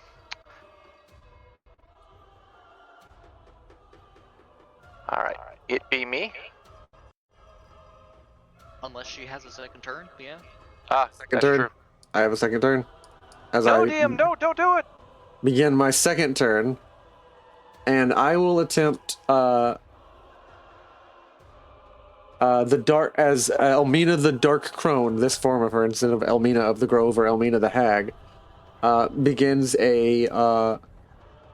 She reaches out towards Mon'ja and says, "Weak-minded," and like it's like a zoom in slow voice, and it just weak-minded, and she begins to like just attempt to sap your mind. And I'm going to target, and it's one creature. I roll Insight Willpower plus 5, and it's 5 MP. Again, Ooh, this is gonna hurt. my die is kind of fucked me up. Yeah. No, we knew what we were going into with this. Prep. Ah, fuck, that will hit. You know what? I think I might protect that. All right. That's So still I don't get hit by it either. I'm gonna use Psychic Shield. how high does that bring you up to? Your magic defense. Willpower die size, which is 12, plus Brainwave Clock, which is limited to 4 times 2. So 8 plus 12 is 20. 20. So that brings you to a 20. Damn. 20 defense, magic defense for that turn. Yep. Yep.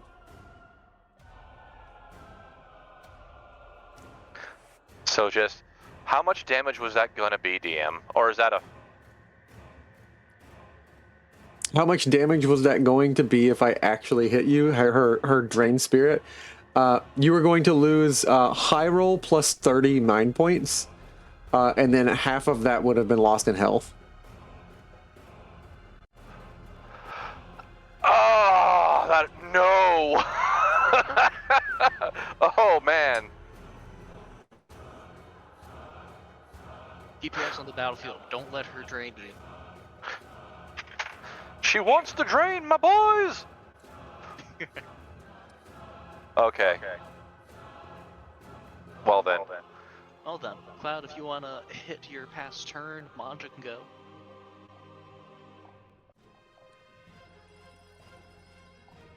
Cool. Guess what? Guess what I'm gonna do? Can you guess what I'm gonna do, DM? No spell? I'm gonna do a spell. First we're gonna throw it, and let's see if this hits. Yeah, that's gonna hit. Nice. Cool. This is still, once again, we're just gonna, it's like, you know what? It sucked so much the first 2 times, we're gonna do it again. And she's just gonna, yep. I'm doing reduced damage, but she is gonna take only 8 damage on that one. But in return, like, no spells. And that is my last serving of that. From now on, I'm burning ingredients.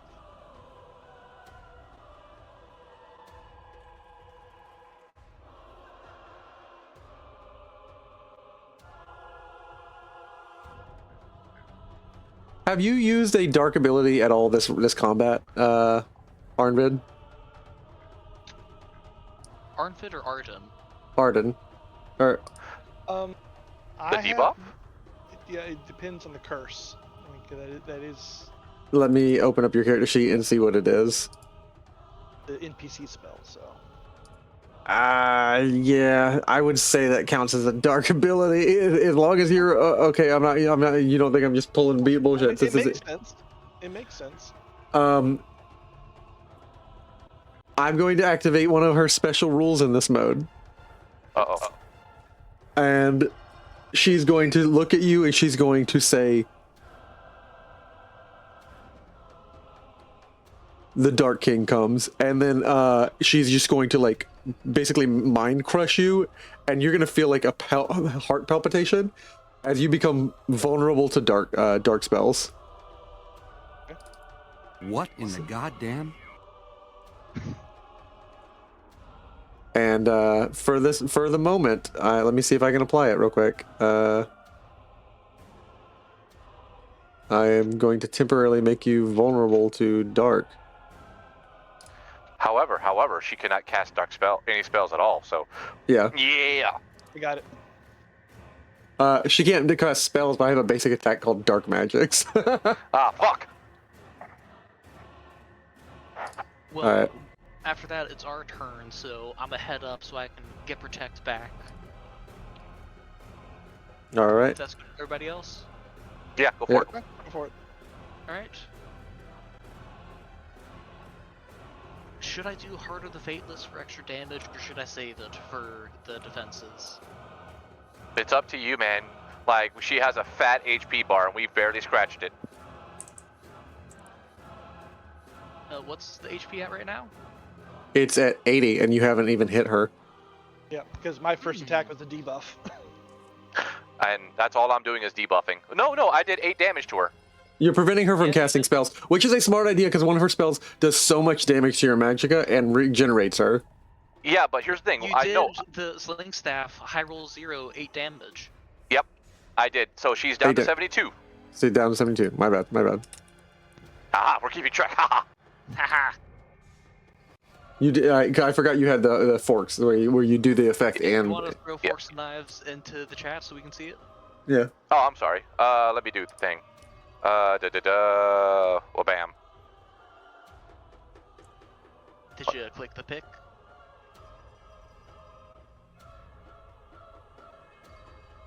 Oh, That it was weird. rolls high roll 0. Nice. Oh, cool. That's Awesome. not bad.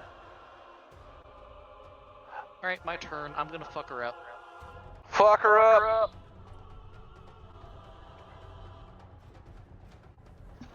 Don't miss, don't miss. No, that's banger. Oh, max damage. You gotta love it. No, not max. It could have been 22. Ooh. Willpower higher.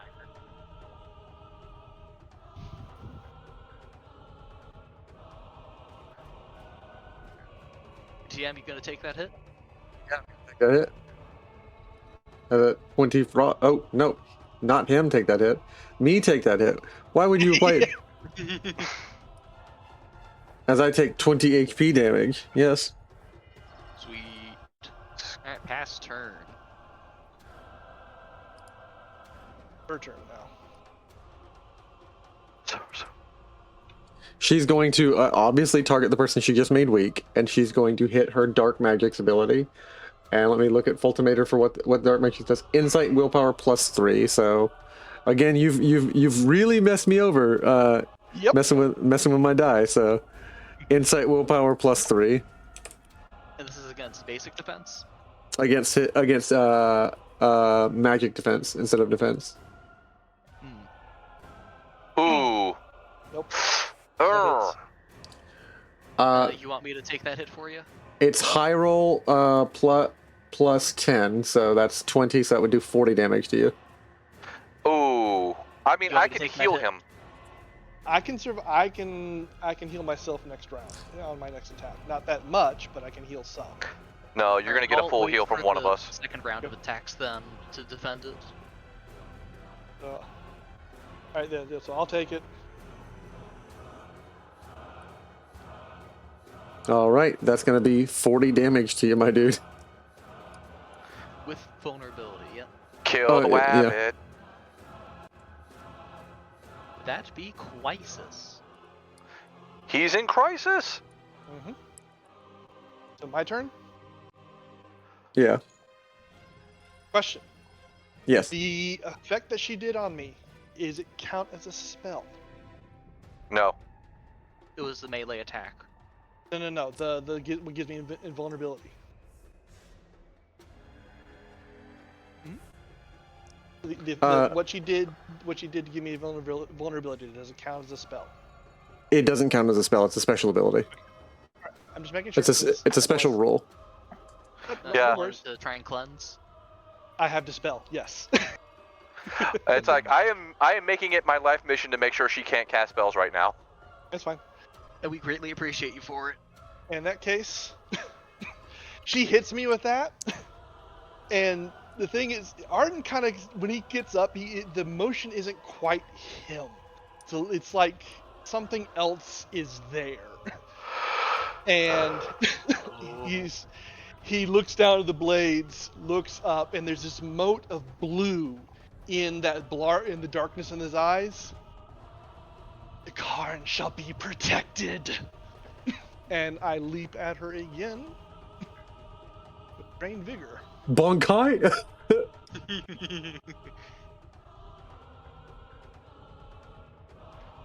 Well, it was badass.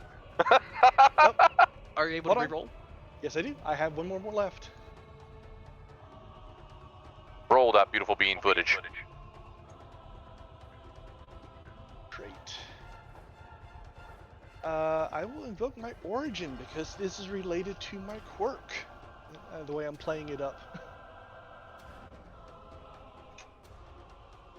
Oh, good this time. Hell yeah. Hell yeah, I'll take that. And Oh, you get that back is- 12 HP, nice. Hell yes. I'm expecting she will probably resistant, and so I won't get as much back. So, is this dark damage? Yes, it is. She absorbs it. Wait, you mean to tell me she just healed 25 points? Yeah. You fucking idiot. Fucking ass. She absorbs dark. I'm sorry, dude. I'm so sorry. She absorbed the dark mote. Why did you think dark damage was the solution? You idiot! You idiot! I was expecting resistance, and I figured I'd at least be able to heal some. I have a question. DM, does he heal at all despite the fact that she absorbed it? He heals too, yeah. He heals too. I do? Yeah, I'll let you heal.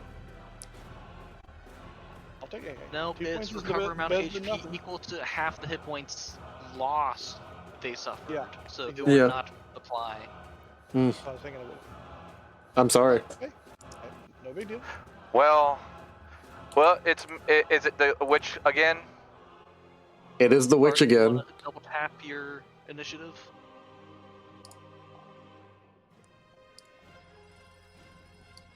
All right, you guys need to make a choice. Do I heal the rabbit, or do I keep trying to cancel her spells?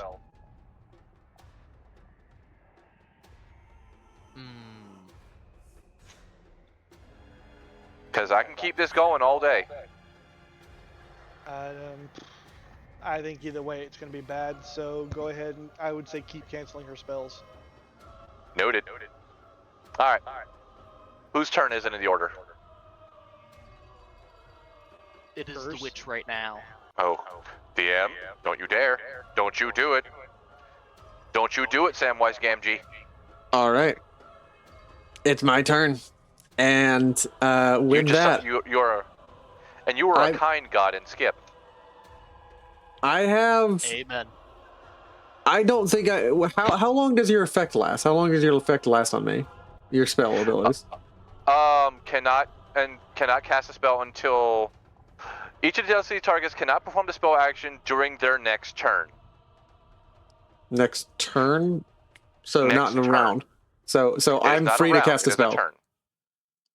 Oh, shit! I do. Yeah. The Wix is exactly what we want to hear right now. Thanks.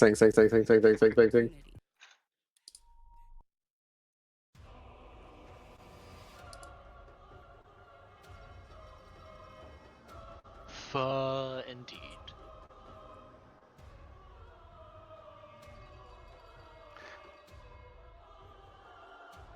Well, she's casting twice per turn, so cutting half out is still worth it.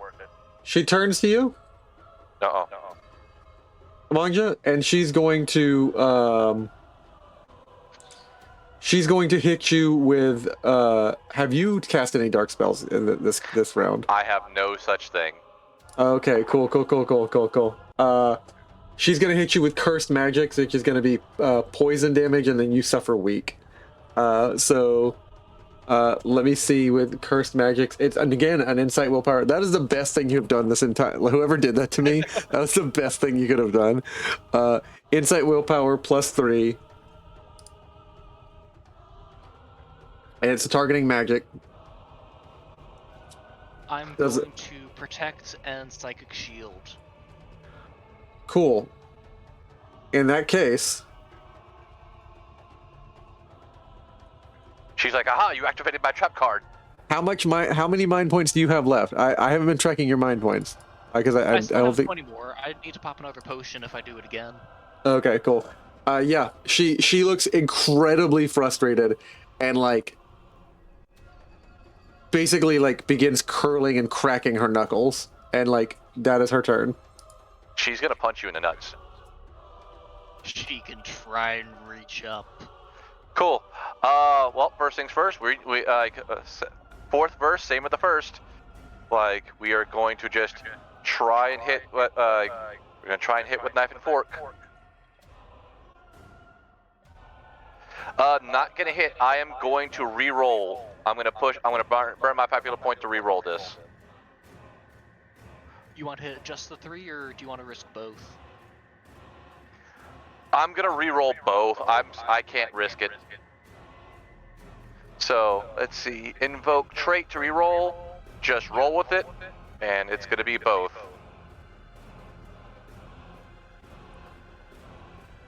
Hey. Holy shit! It's a crit.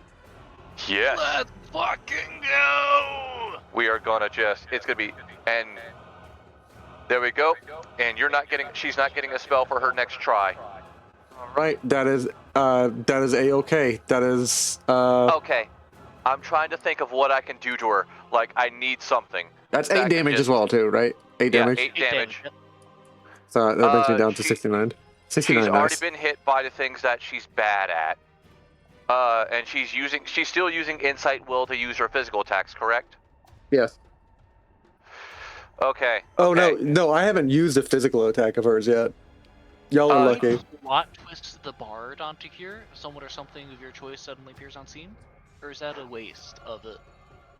You know what, DM? Scan. I want a vulnerability. A vulnerability. Interestingly enough, she's extremely vulnerable to light magic and fire. Oh, I got one of those in fucking bulk. Okay. You're able to change someone's damage type, right? Oh yes, but it means I will. Baby. But you realize it's gonna mean she's gonna cast spells. I can protect for that turn. It's fine. Okay, cool, great, excellent. Passing. And then we need Arden to double tap since he didn't do his initiative earlier. I'll double tap for him. All right. So whose turn is it next? Is it my turn? Yep. It's back to you. It's player turn. Oh. It is player turn. It is player turn. You're right. It's player turn. All right.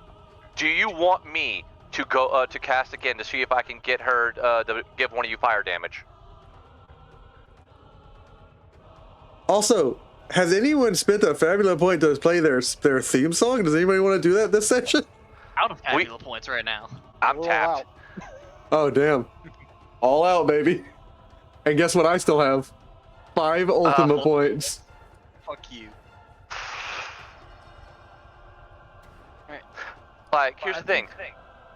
Do you want me to cast go first so I can hurry up and hit one of you with a damage change?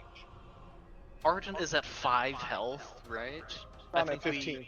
I'll take a potion this round. Should we do that first? Because I can't protect currently. Have him go first. Okay. Mhm. In that case, I will.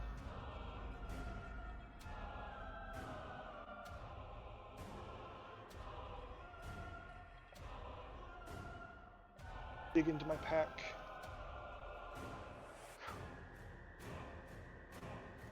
Heal. You want to hit your initiative? Sweet. Oh, that works. Okay. It's her turn now. DM cackles with glee. It's not funny, DM. All right. Come on, bitch witch. Bring it on! Let's do it then.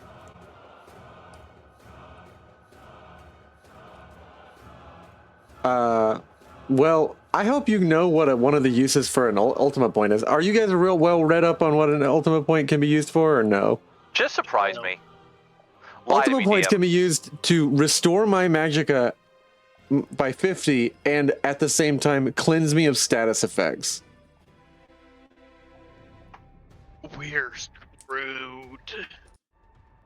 Oh no, I'll just keep debuffing her. I don't give a shit. I can do mine again too. Like, I We're came not as stocked. cursed. But still. Not Yeah. great. I Yeah, spend not one great. of I spend one of my ultimate points. Yeah, but here's the thing. It still costs you a turn to do that, right? Does it? I actually I don't know. Does it? We're about to see. Let's double check. I'm double checking the page. 101. Ultimate points are the dark mirror. When a villain is introduced, the ultimate a villain has 3 options. A villain may spend one to safely leave the scene. It says nothing about it costing my turn to do so. Curses. Question. I just thought of something. A villain with no remaining ultimate points is no longer a villain and becomes equivalent to any other NPC. Alternatively, they may choose to escalate. Anytime a player a game master may declare that the villain has transformed into a new version of themselves or one with greater powers and darker ambitions. Narratively speaking, this is the moment when the villain rejects a chance at redemption and grows even more obsessive in the pursuit of their goal. Following this transformation is treated as an entirely new villain. If a villain has no ultimate points left and is reduced to 0 hit points, they may immediately escalate while still on the scene. This will allow them to recharge their ultimate points. I am not saying I did that because that would be unfair. But I had a thought.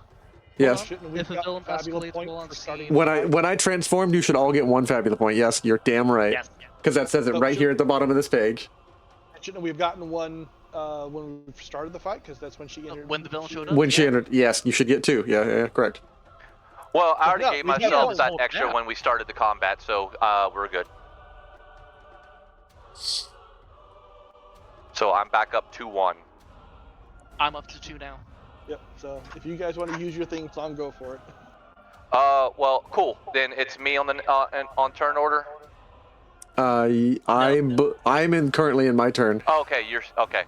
and I get to cast. I get to cast spells and shit. No, I hit you. Oh wait, no, you removed the status effect. Yeah. Shit. No, Yeah. DM, don't do it. I'm Don't gonna do it, DM. target Don't do it. Arnvid, Okay, that's fine. It's not and I'm me. gonna hit him with. I'm gonna hit him with Turncoat. Wait. That's an Is it a insight spell willpower. It's a spell attack, plus 4, and if this beats you, you're gonna be forced to attack one of the enemies of my choice on your turn. If it does hit, I still have a psychic shield. I still have mana for that. Okay, well, we'll see. We'll see if I beat you at that. As long as it's not a crit. Yeah, because I can use another one of my ultimate points to push hatred towards you by 1 point. Fair. Oh, that's low. Damn. She turns to you and says, "Kill the rabbit." I'm gonna see the magic from that voice thrown out at me. I'm gonna bitch slap it into the ground. Fuck you. Yeah, you see like the dart of like green energy, like with your like runic eyes. You see it and you just slap it straight to the ground before it hits you. Like you reacting to like the moat, not her. Nice. It is now whoever's turn wants to go next. Dibs. Take it. Cool. All right, cool. First things first, we're going to do a little bit of cooking. We're going to do that. So we're going to make that. And as part of that, we're going to do this. I'm going to burn, and I'm going to burn 20 mana I'm just going to burn 10 mana to spread it between those two. So both Arden and Arnvid both get to do a damage type of their choice. I'm taking fire. Fire as well. So, and No. Damage type, fire. Yes. so I am out of mana. Made with love. Yep. So, because I used it on both of them. So I am down to 5. So, unless I drink a potion, I'm not sharing anymore. And that's like, do I make an attack, or was my action? It's when you use the cooking skill and choose to apply it to yourself or an ally. So that would be the cooking skill as the action. Okay, then that's my whole turn. I have done the good.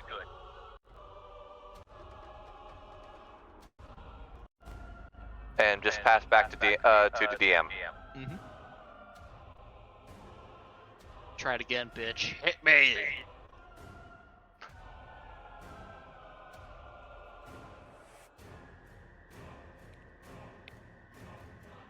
All right. In that case, it's back to my turn, and you did not cancel my spellcasting ability, did you?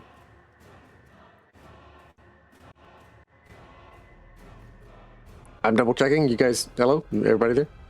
What's up? You didn't cancel my spellcasting ability, did you? No, I instead used my turn to add damage buffs. Not a question you want to answer, but I'm hoping you would have the decency to answer. Oh yeah. I misunderstood. I thought you said something else. But no, I did not cancel your spellcasting. I instead went, you know what? I'm gonna have them do double damage to you instead.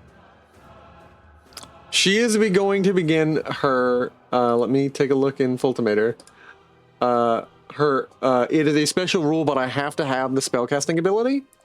She's going to begin her 2-round ritual cast to break the 3-round. I'm sorry, it's a 3-round ritual cast. I have to have 3 of my turns in order to complete this, and I will break the bell, blocking the elf. And it is called. It is called. What is the title here? I'm sorry, I gotta open the tab again. Yeah, no. No, that's a necromancer ability. Oh, it is, isn't it? Actually, yes. It is corrupt break kill. Well, that's on the nose. Very Skyrim shout flavored. Not that the DM would ever waste endless hours playing Skyrim. I know. It's unbelievable. That would never influence my no. God damn it, wow. I roll to see if I hit above a 5 to start rolling this. So insight, willpower +3, and you gotta roll above a 5. Oh yeah, that's gonna be so hard for you. So I start casting. As long as you don't kill me before 3 rounds are over, the bell on her breaks, and I get to target the elf. Wait, she needs 3 rounds back to back? Yes. Okay, so actions or three turns, 3 turns, 3 actions. Oh, that's less good. Yeah. We're not. Yeah. Well, there's no way in hell we're gonna stop her. It means I'm working overtime. Copy. That's my turn. Arnvid, it's your turn. Okay, I'm gonna smack a bitch. And you get to do fire damage now. I do. So that means the frosted ethereal sword is now steaming as orange flames start to lick up the handle, then the blade, and then her face. Reroll that bitch right now. Reroll immediately. Theme of Yeah. Wrath. I'm not gonna let her fuck this town over. No, this is our first good deed. She is not fucking this town over. Is that We from need the DM? this. So her melee defense is a 12. Yes, and I need to reroll so I can hit. Yes. Her melee defense is actually higher than her magic defense in this form. I don't care. I'm rolling to hit. Yeah. It's like, I didn't say how big it was. I said I'm hitting it. That hits. 19. And then double up. Yeah, so that's going to do 32. 38 damage to her. So, minus 38. Half is off. So half health, essentially. She is now in crisis. Let's fucking go. Yes, I did the right thing. Okay, now that our turn order's back to us, mind if I double dip? Go for it. Do it again. Do it again. Fuck you. Just die already!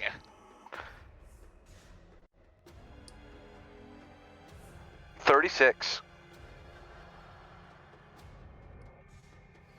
Watch her just live with 1 HP. That'd be the joke. That's probably fun. All right, who's attacking next? Oh, it's my turn. That's my turn. It's now As- your turn, yeah. As Do you I want to continue the ritual, or do you want to stop me from hitting you? That's a good question. That's a good question. Let me look at my. I just double dashed into your single digits, I think, right? Yeah. Let me double check at what I can do. Oh no. You can take the guard action. And hope to God. Resistance ain't gonna help you now. You know what? I'm gonna drop the ritual spell because there's no way that I'm gonna finish this ritual spell if you guys kill me, and I'm gonna attempt to tap someone of HP. So I'm gonna target Arden, who is vulnerable to dark magic. I thought that was I for a have round. protect back up, and I have enough mana for the brainwave psychic shield. So are you Fuck. sure you want to try that? You could just target the barbarian flat out, just for shiggles and bits, and see what happens. Yeah, I'm just gonna target you flat out and just use my basic attack. Actually, It's a smart move. Smart move. yeah, my basic attack. So yeah, I'm just gonna hit you. I'm gonna hit you with the crawling claw, and it is DM roll 2d12. It is dexterity might.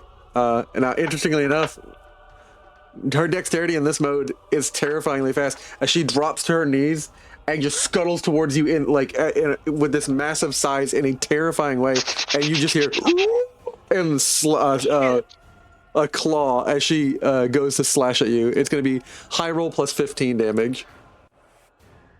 I'm sorry, Ooh. what was the accuracy? Dexterity might No, plus what was 2. the accuracy that you rolled? Oh, he hasn't rolled yet. Yeah, I haven't rolled. Okay. God damn it. Sitting still and she misses like a little bitch. Like, you gotta love it. The dice just hating you. Yeah. As a DM, I know the feeling. It's like, come on, I need you to hit him. I needed I to hit have a him. story to tell. Hey, Arnvid, it's your turn. You know what you can do, Arnvid? In Arden? Yes, your turn. With your fiery knives, stab a bitch. Oh yeah. I will leap at her.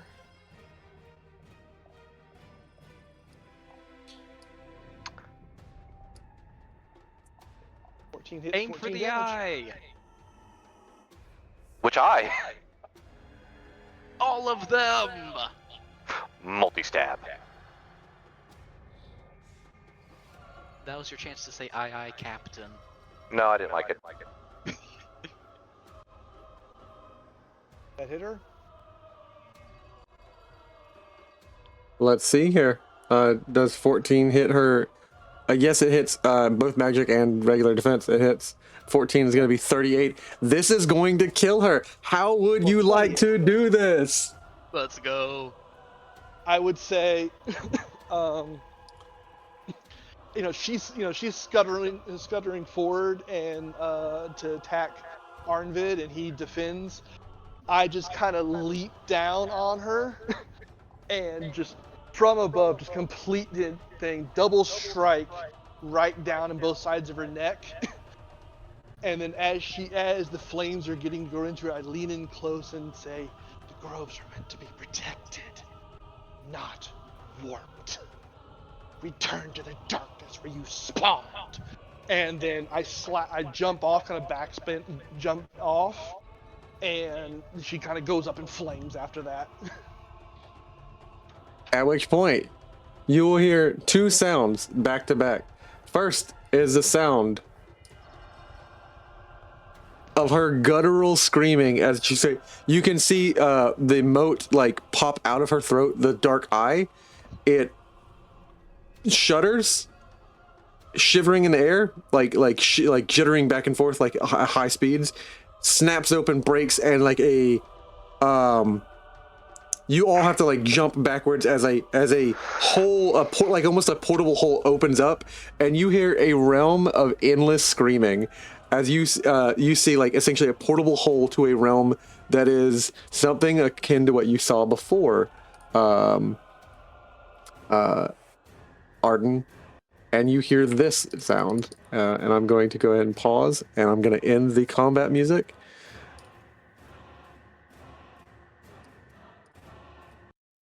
And you hear this like in thousands of tones.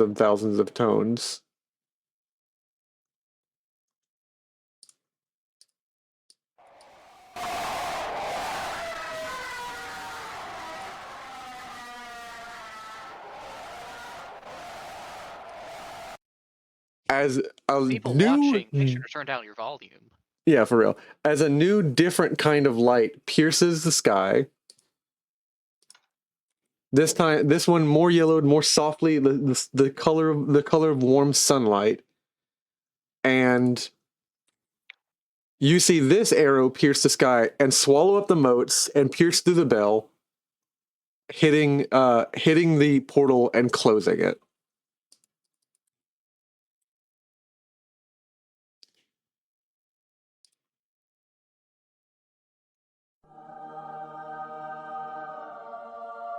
Oh, hey, I know that one. Oh hey, I know it too. And it slams shut this gate to a realm you don't even know the name of, and all the moats in the air no longer float, and the day is saved. It is super dark today, but like, yeah, the moats are no longer floating in the air, and I will go ahead and solve that, and we will move to some happier music. I mean, As it I is will, almost midnight. yeah, as I will turn off the dark snowstorm, and we will end the combat. And you guys are victorious. D.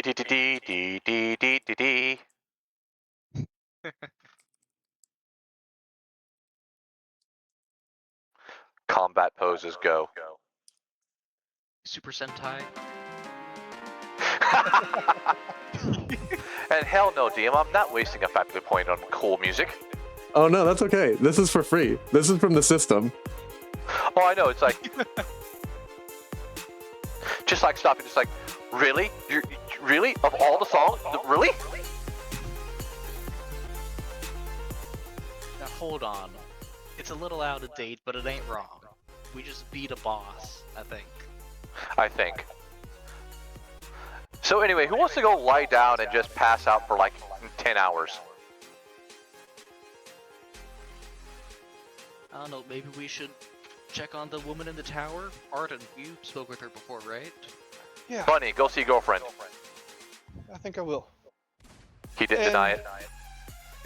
Well, he seems a little distracted, and he pushes the mask up, and for a moment his eyes are blue, and then it fades back to the brown. Not creepy at all. Better than pitch black. I suppose. What are you guys talking about? Your face. Your I eyes know. change colors when you do magic bullshit for some reason. I know about. I mean, yeah, it's the whole dark magic thing. It's weird. I know.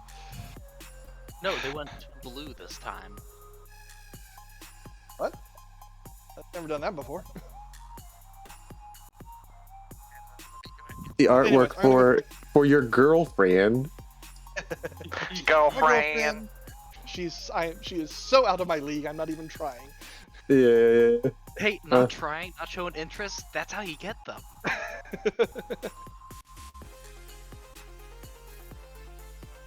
So yeah, I will. He actually pushes the skull all the way back, so it kind of hangs off the back of his head instead, and he starts climbing up the tower. Oh. I'm gonna stand ready in case he falls down. I lean in on my stick. And I will turn this to. I gotta get the image ready. So give me a moment while we're just vibing to this music. You know, I did forget one thing. I could have gotten. I might have been able to get rid of the vulnerability when I spent that second Fabula point. It depends on whether or not I counted it as a status effect. Hey DM, I have a question. Yep. Is there any loot left behind? Oh, you are asking the right questions. I am very loot oriented. Motivated, if you will. Dude, I am broke. Who you telling? I have 10 zenny and 1 inventory point. I have 15 zenit, and I am morally bankrupt.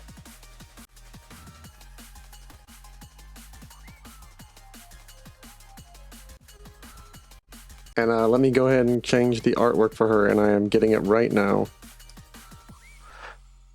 Plot twist. It was the hag the whole time! When Verizon gives you a free phone on any plan, you use it. Yes, when Verizon does anything, hey, can the system give you a quick ad for as a thank you? No. Skip. If it does that, I'm gonna tear up in horror and in recognition. System It's just- install module ad blocker. It loves like- it. Yes. Yes. I hit F11 to see the background processes. System, hit Alt F4. We all die. Oh, no. I'm The sorry, world I gotta shuts see what down. happens. That does remind me of old story. But as you rise, you do see an old tune rise in your ears as she is glad to sing it once more.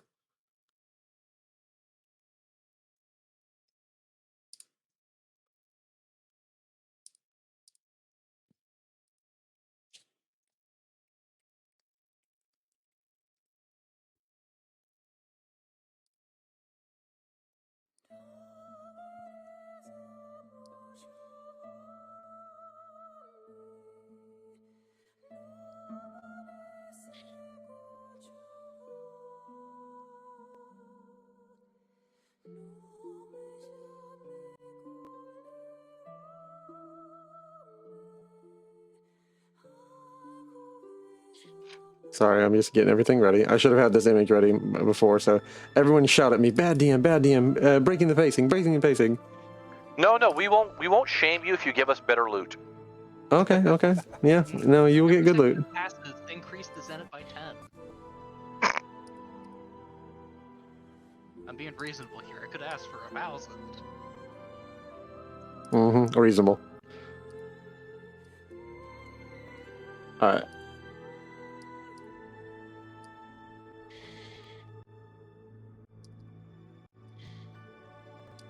As you see, you crest the stage and you see the light of this spear give a momentary, maybe like 2 minutes. It seems like early morning dawn. You see and I will move to the town scene.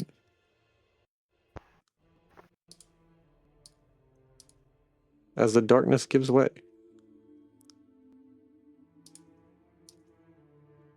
And for a moment, it is far brighter than it should be for nighttime.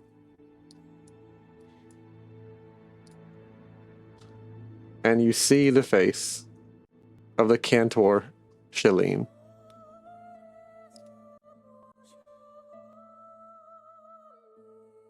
I'll climb up and just sit on the ledge and listen until she acknowledges me.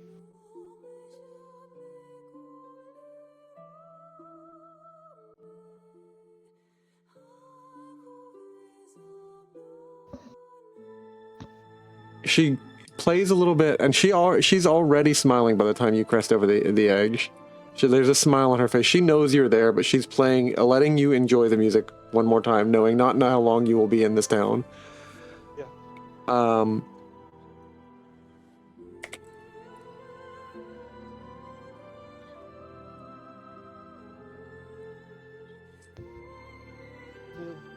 Ask your request, hero.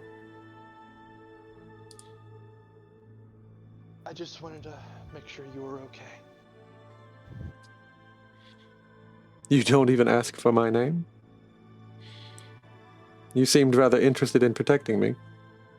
And she gives you a smile.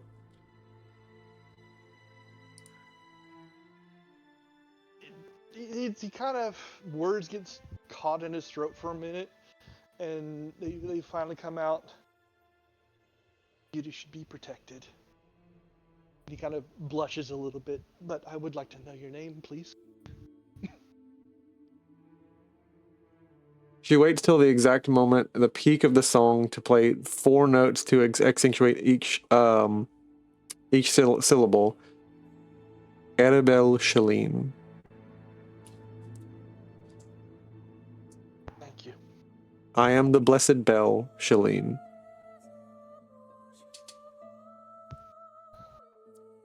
Arden. Longbow. Long will you live in memory if you die soon, hero. For I shall continue to sing your song and what you did today. He kind of ducks down sheepishly. Thank you. And I'll remember everything you showed me. We're gonna keep trying. I cannot leave this tower. I could not journey with you, for I would forsake this town, and this town showed me mercy when the darkness overswept my land. This town alone in all the humans' lands showed me mercy. I shall not abandon it, as I did not abandon my town until I was dragged from my tower. I would go with you, save that I must keep these people safe. I give you only one warning. You had my protection this battle. On the day you face him, should any mortal, no song will be with you. Understand. You're not so foolish as to go charging straight for him, but we're exploring and learning. Perhaps we can find something to use to our advantage.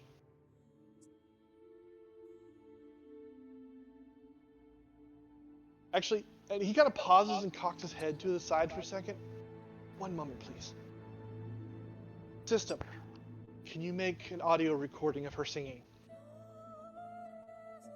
Recording beginning. Or actually, let me, sorry, let me get my system voice. Oh god! My bad. I didn't mean to do that. I thought I was muted. I was leaning over. System recording beginning.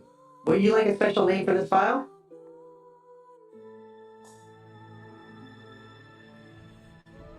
Chanel's song. Did it right the first time. I'm always horrible with names. I would have said the name correctly. Yeah, the Cantor Shalene song. Cantor is a name for a singer, and then Shalene is she is the Blessed Bell Shalene, which is Shalene is her name. And I will stay up there for a minute and just listen and let it record. And I'll only go for a couple of minutes. I don't want to hang out here forever. Yeah, and she will note that you stay, and she will play the best song that she can for you.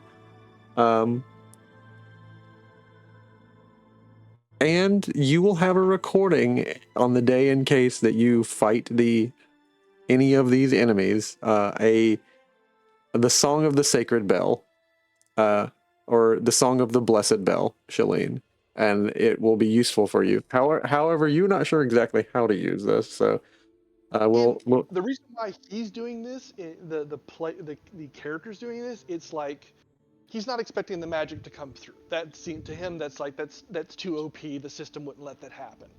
His thing of this is going to be that little spark of hope in the middle of the night. You know?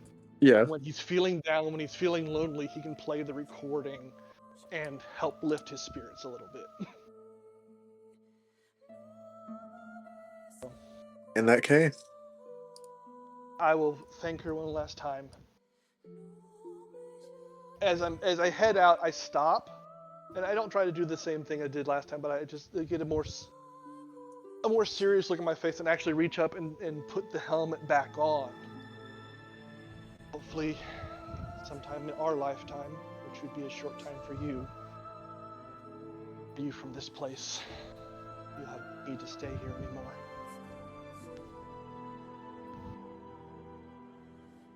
And then I'll start climbing the rest of the way down.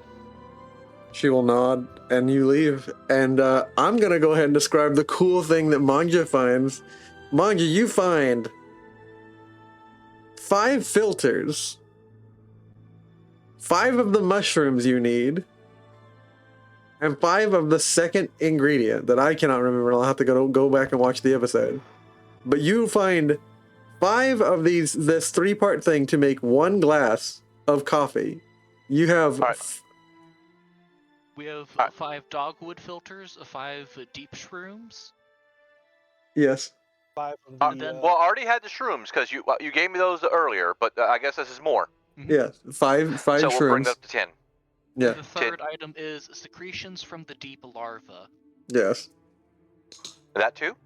Yes. You have 5 bottles of the deep larva secretions.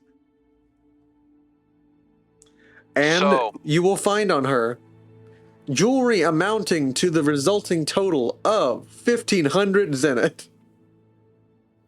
I'm gonna add that to party fund real quick. Thank you, sir. We are not. It's like I just said. Upon retrieving the gems, it's like I just me put a message in party chat. This does not go to the dwarves. We need this to make money.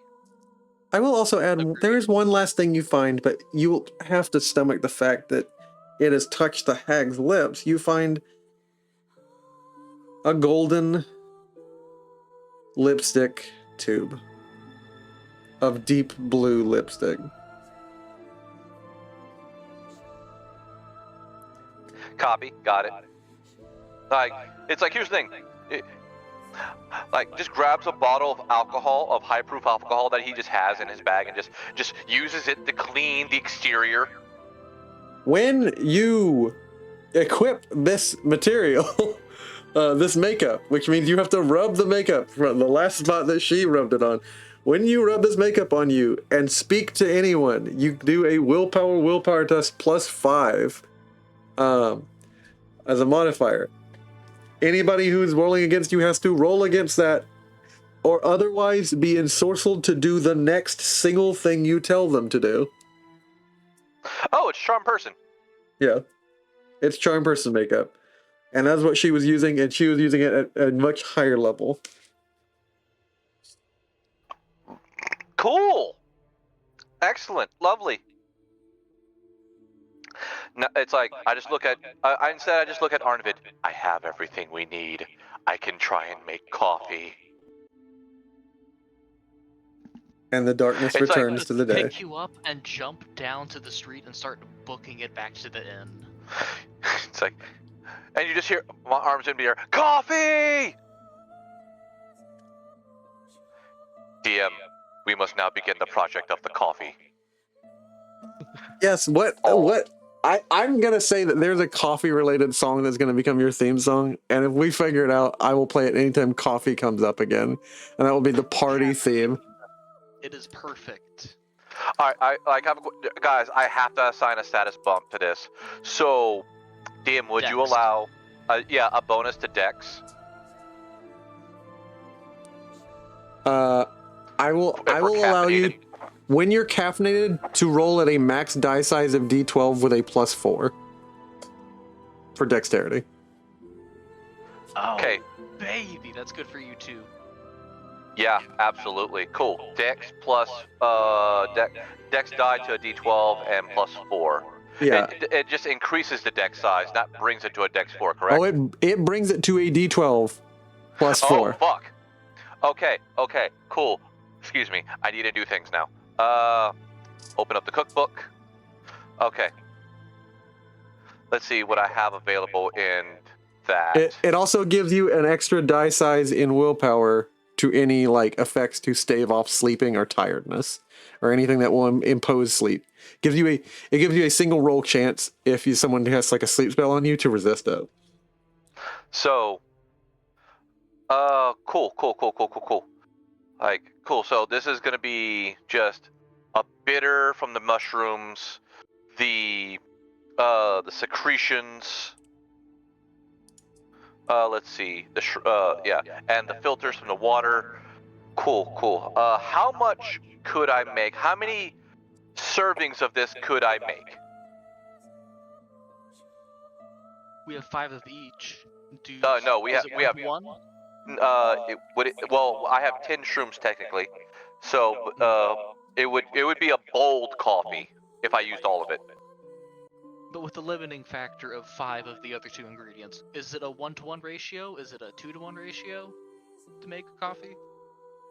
A lot of the people who are worried and like who don't know that there's only maybe 1 or 2 people who have seen that the moats have stopped falling, and they see that like there are vines wrapped around the chime tower.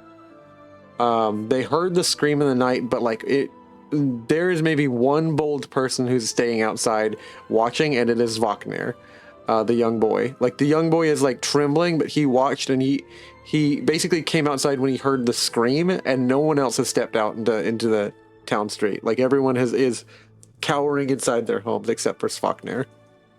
Mm-hmm. I have Mon'ja head over heels over my shoulder. Hey, Svoknir, bye, Svoknir. We're going into the back immediately. Set him down. We need this. Don't fuck up. Who do you fucking think you're telling right now? Now, move. All right. I'm gonna let the master work. This is the and one time I'm going to make you make a die roll for me for cooking. Okay, cool. That's absolutely professional. Okay, you said D12 Dex, a +4 to Dex rolls, Yes. and a bonus against sleeping. A chance to roll against any sleeping effect.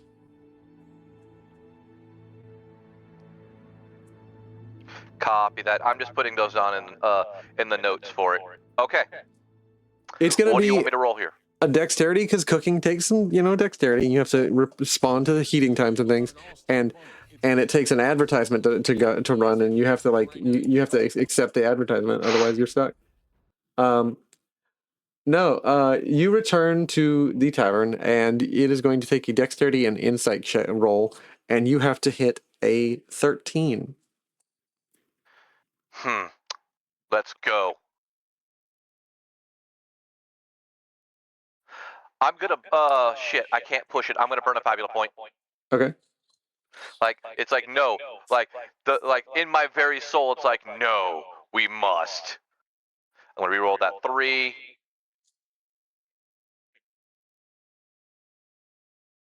Okay. I'm out of Fabula points. I will let someone else burn a Fabula point to fix this.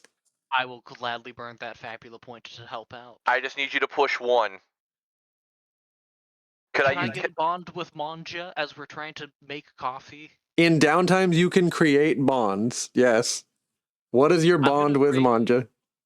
Desperation. Bond of loyalty. Bond of loyalty. All right, re-roll that 4. And please don't fuck up. No, I'm trying not to. It's not. I'm just gonna flat re-roll a D10. All right, let's see it. As you Oh, manage to hit an 18, and you hit max rolls on both. oh shit, that's crit. No, it's only crit if it's equal. It's only crit if okay. it's crit if it's equal, but Okay. you do manage to create the first cup of coffee, and you write down every exact bit. It requires cutting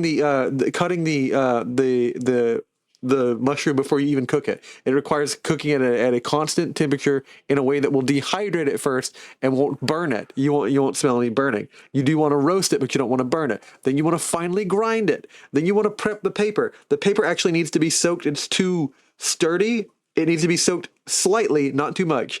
And then finally, the secretions. You need to soak the roasted mixed up thing in the secretions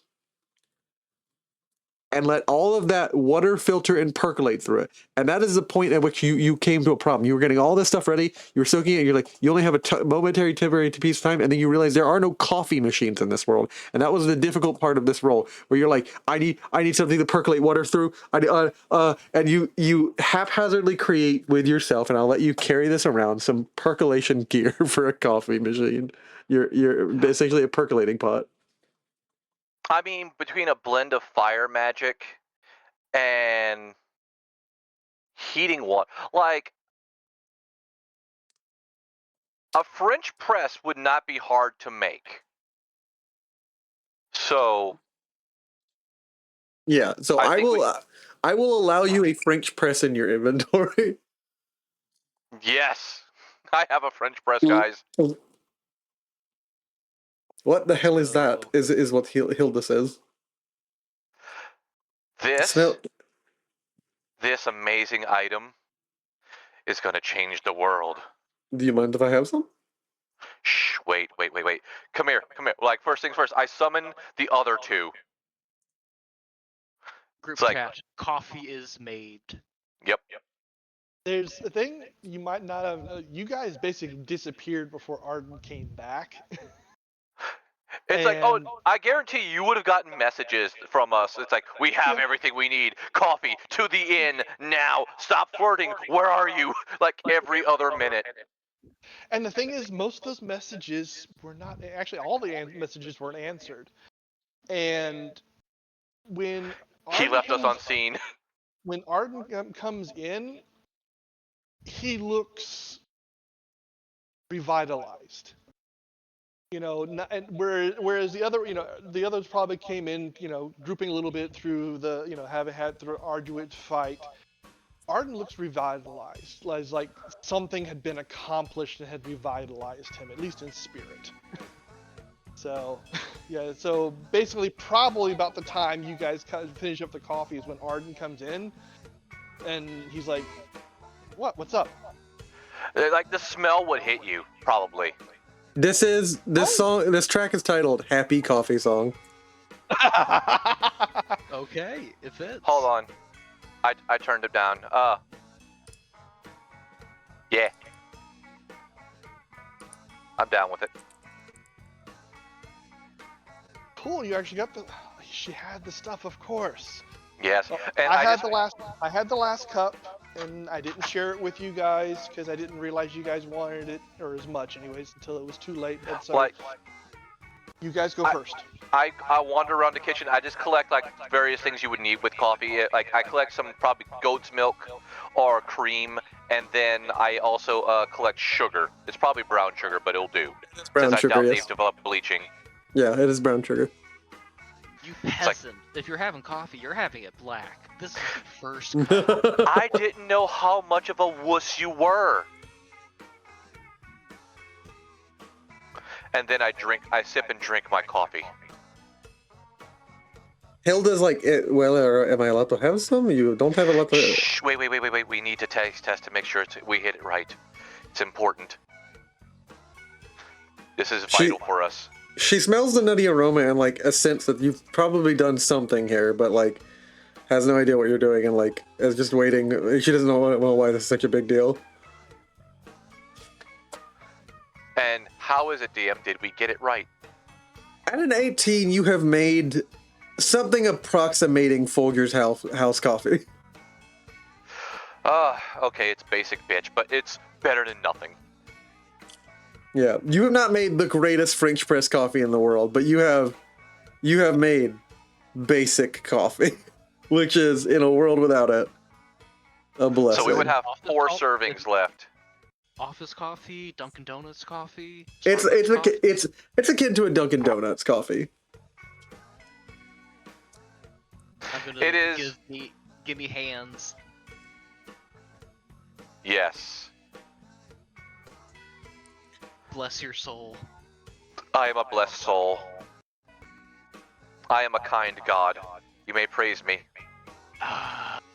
Hallowed be thy name. My kingdom has come. This is good. Yes. And then I pour some out for Hilda. For Hilda. Hilda takes one sip. A little strong.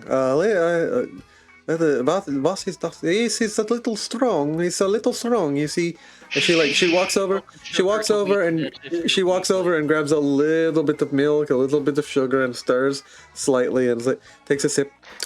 That is a warm feeling deep within. That is very Cafe pleasant. au lait. Now give it about 30 seconds, and you should start feeling a little energized. You haven't drank a lot yet, but Soon. Arden, there's a quarter cup if you want a little bit more. I appreciate it. Thank you. Mm-hmm. And he will actually add just a drop or two of cream and a little bit of sugar. I always like mine a little doctored. And he'll drink it back. All of you. You say, dude, I'm drinking it black as well. Shut your mouth.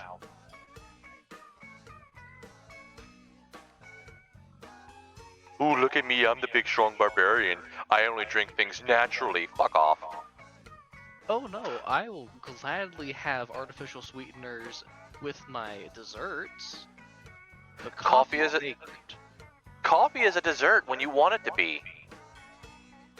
You hear a system sound from the system as it pings you, and it pings you several times. It tells you many times in the voice that I have to go get something real quick. Yeah, you don't have to. Just hit. Heart rate elevated. Warning. Heart rate elevated.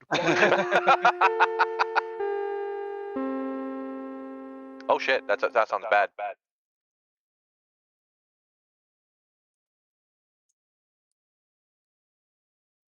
Congratulations! Several titles have been unlocked. For you, Mon'ja, the title has been unlocked. Barista Boy. I don't like that. 3 unlocked have been Cafe Connoisseur. In addition, another has been unlocked. Held the Darkness at Bay.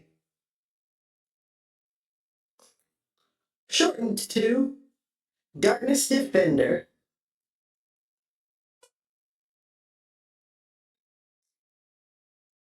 You all have also unlocked the title Minor Hero.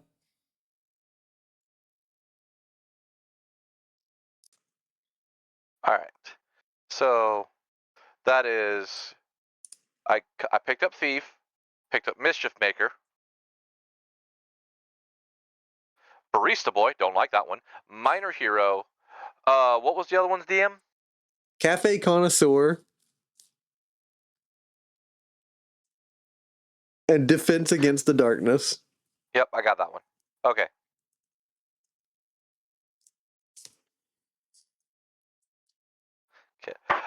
And query. Go ahead. Yeah. And we go I was back. going to query the system, be like, do titles offer any sort of stat bonus?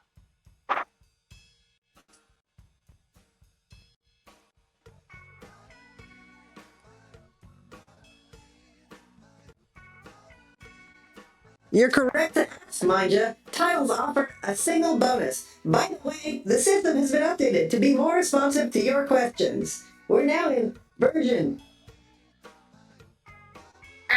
0.3. The DM, the system sounds confused.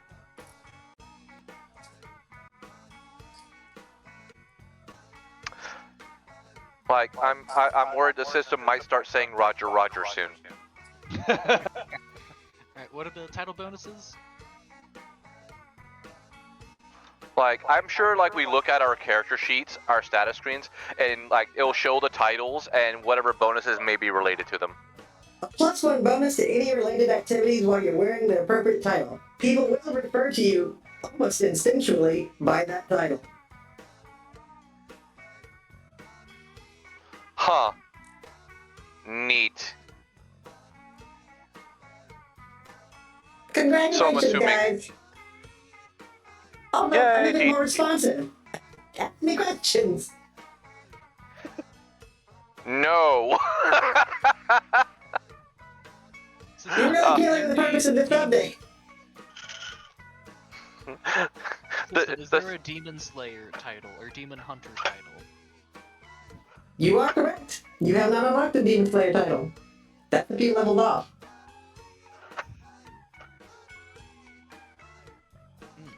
Is it possible to system? Is it possible to create macros? It is. What would you like to create a macro for? Oh no.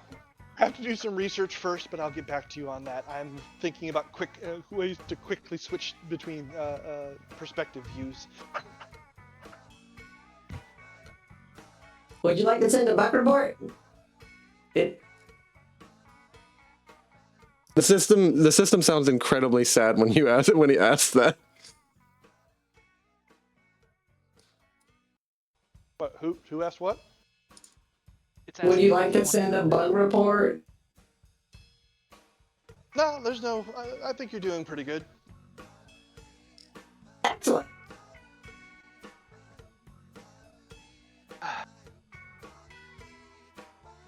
All right, so I shall pass this on to the developer. Bum bum bum. system. What's the name of the developer?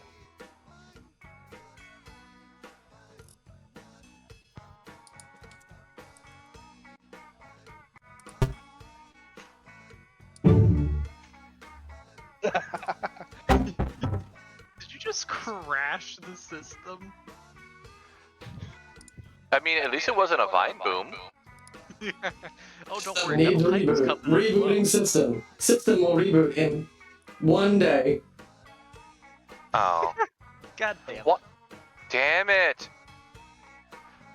The entire world blue screens. Interestingly enough, nothing really happens when the system errors out.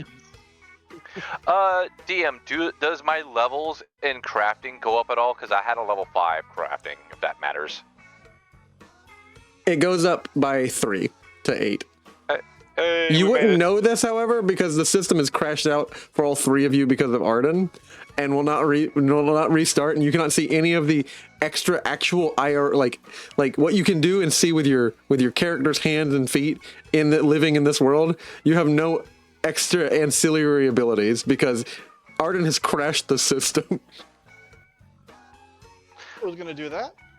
You turned us into fucking normies, you bitch. Like, Arden, why? Like, I thought it would be me who would break this, but no. And now we get a punishment of being locked out of the system for a full day? Is it coming back up at dawn, or is it coming back up at midnight tomorrow? Stop. Poking it. Stop poking it. Soundboard, goddammit. Yeah, it's absolutely having a nightmare, the system is. I'm gonna put system notifications on mute for set time period. Yeah. 23 hours, 59 minutes. Oh, it gets to a point where it accelerates the error sound until it gets to a point where it accelerates the air sound until it just kind of flatlines and then stops. And like you can very clearly, all of you see, because any of the ancillary menus or things that you had open up just crash. And like all you were seeing is things as a normie. Well, on the upside, I was doing that anyway.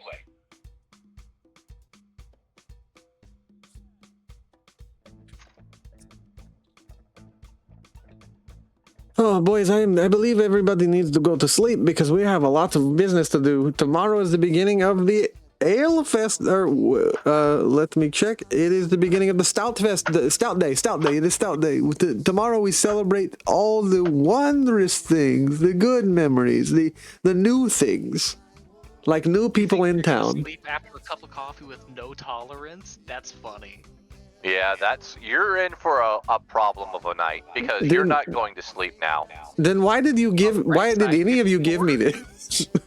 You asked politely, and some lessons are best learned.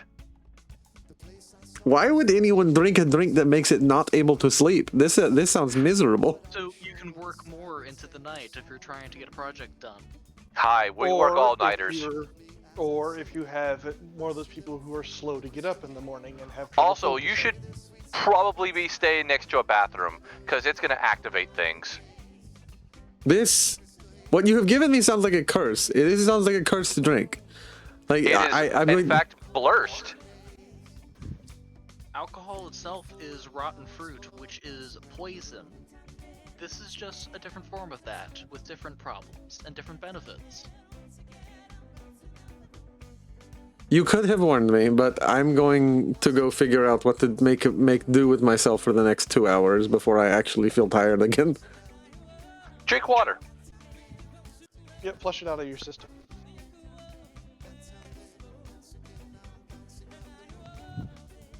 She brings out a large, mug ale, like a huge mug ale that's decorated. One of the mug ales that's specifically for the Browback Inn, one of their specialty ale mugs.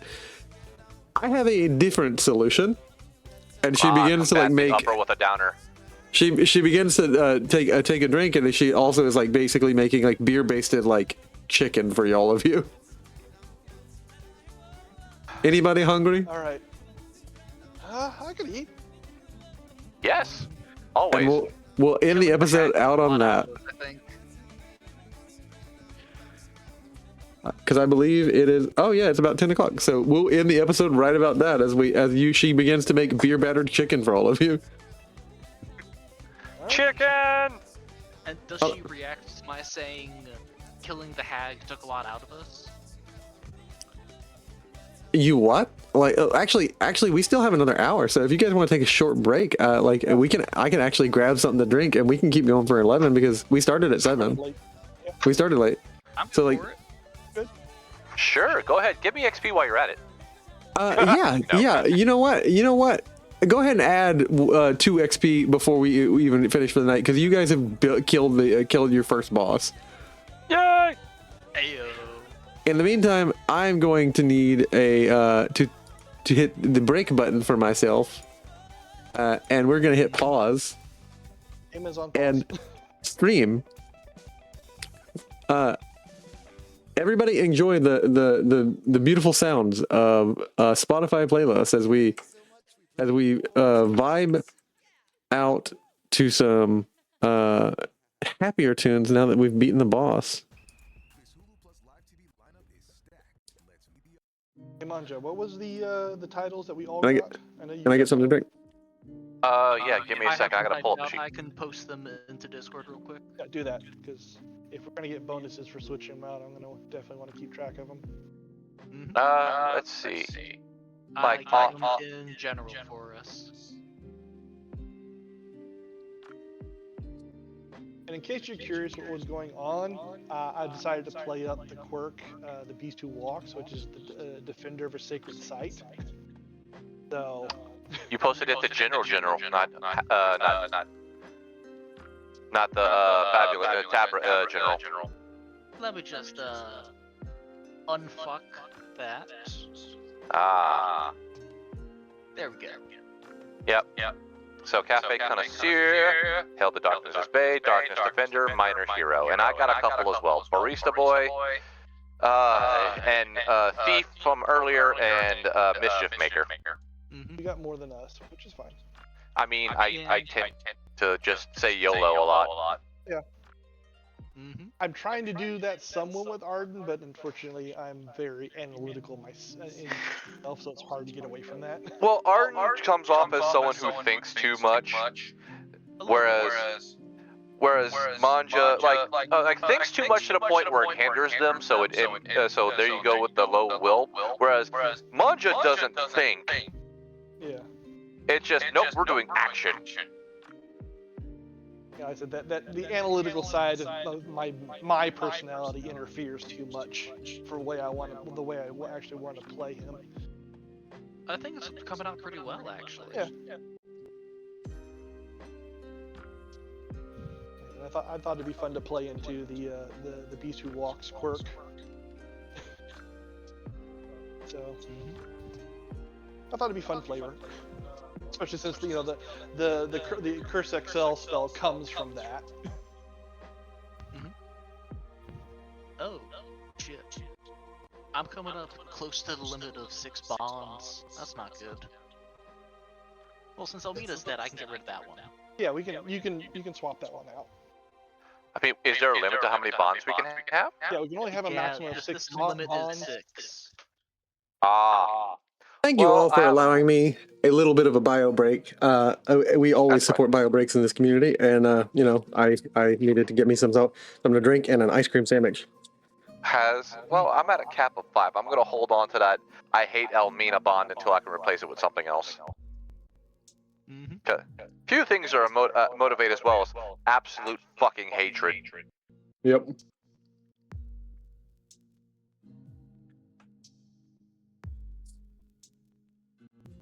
Swagner comes and like sits down and sidles up next to you guys. I wish I had Art because I bring up Spockner so much, and he is also beginning to be an adventurer, so you guys could invite him to your journey if you wanted to. No. No. No, we don't need another person to get wired by coffee. He could probably steal it all if he wants. He's gonna be worse than Arden is gonna be on the coffee. I think he could run to. I think he could run to the moon and back on coffee. This child is already like a speedster, practically. Add the fact Arden's used to being about system. Oh shit! Right. Arden's used to being about 3 to 4 times heavier than he is right now, and a lower metabolism rate. Once he actually gets a real significant amount of coffee in him, he is going to be completely buzzed. But yeah, you guys are currently just chilling, and Svakner settles up to you and says, "Hey, congrats on whatever you did. You guys want to lead me in on like what's been happening? Like why was the sky weeping black?" Well, Weeping Black was a curse because the items got destroyed. That powered up a hag who tried to take over the mines of the city. She's dead.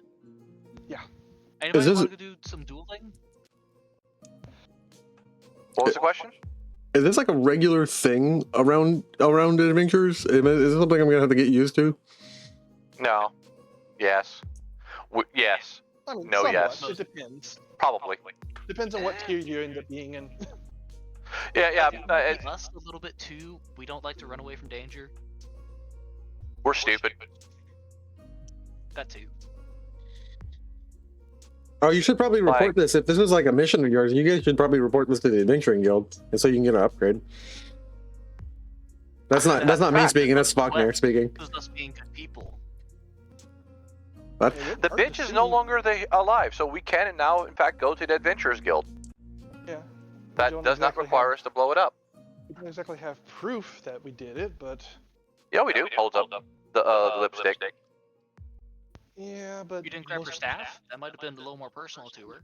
Unfortunately, it melted with her. GM speaking. One of the rules in the Adventuring Guild is that you're not allowed to do harm to another adventurer unless like they attack you first. And Almina was in the Adventuring Guild. Yes, but she was attacking the whole town, which includes she was us. attempting harm. Yeah. She attempted harm. We attempted harm better. He was attempting to attack the whole town, and the elven singer specifically. You were defending her. Self-defense and defense of others. No, Roland, I am not giving you a drink. I need to check and see what's going on. Svaknir cannot be left alone. He's not alone. He's with us. Hi. And like you see someone around the stairs down, and he's like, "Oh, boys, how are you doing? Is everybody doing all right down here?" Better, yeah. A little battered, but we're fine. I don't know. Redmond, I kind of am feeling like a beer or two would kind of calm me down with everything. Hey guys, how's everything doing? Doing better. Much better. The beer festival will no longer be canceled because of a witch trying to take over people's minds. The beer festival's gonna be canceled? Not anymore. The problem has deleted itself. I should like you guys. Whatever you're doing, you do it to the best for everybody else. Cheers to that, my friend. Hilda, could I get something to cheers him with? And she's like, rolls her eyes. You know, it's just the day before the. And she like grabs him an equal-sized vessel and like, that's going to be 1 silver, Roland. 1 silver's in it. And he says, he reaches right in his pocket. Here's the gold. Keep them coming.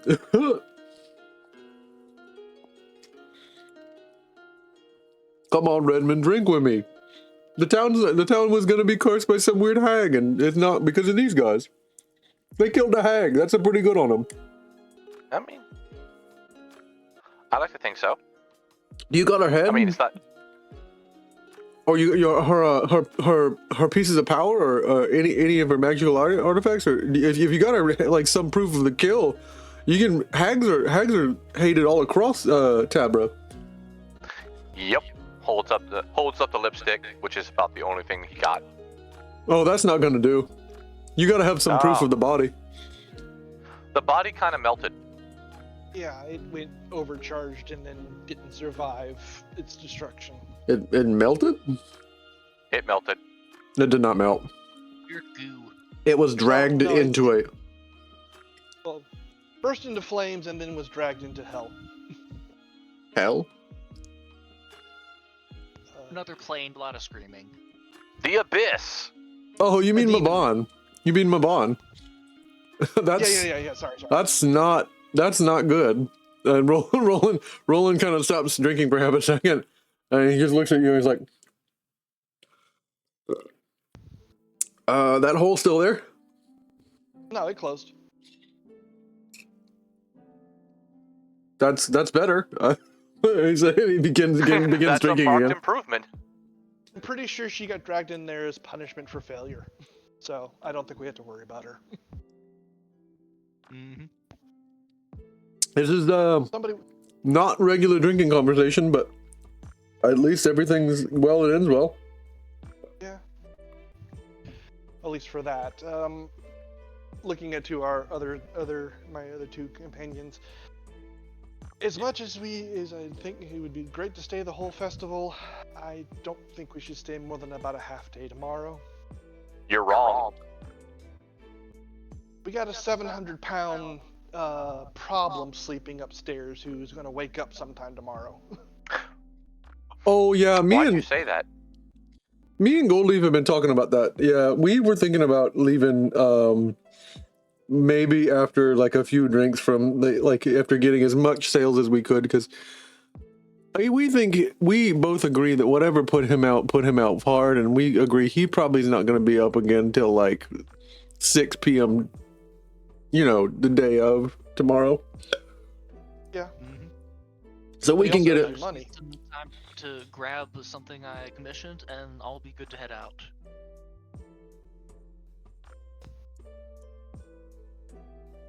What if instead we fought the paladin? That'd be funny.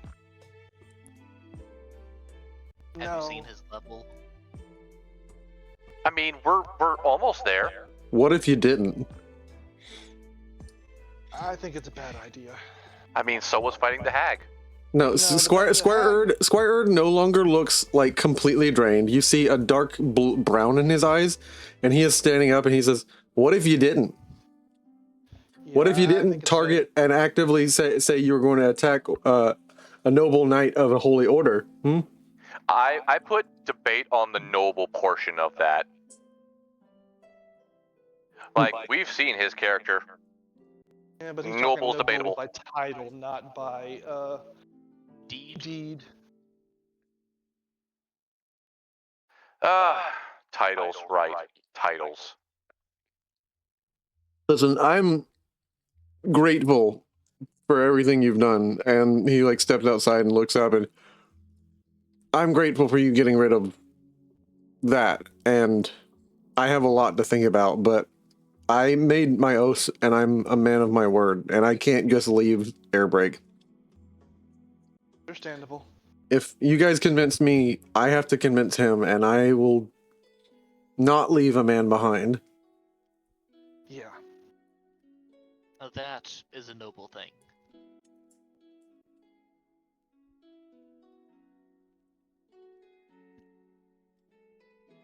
Besides, I would like to enjoy as much of the day as I can without him waking up, and I do recommend that you leave. Before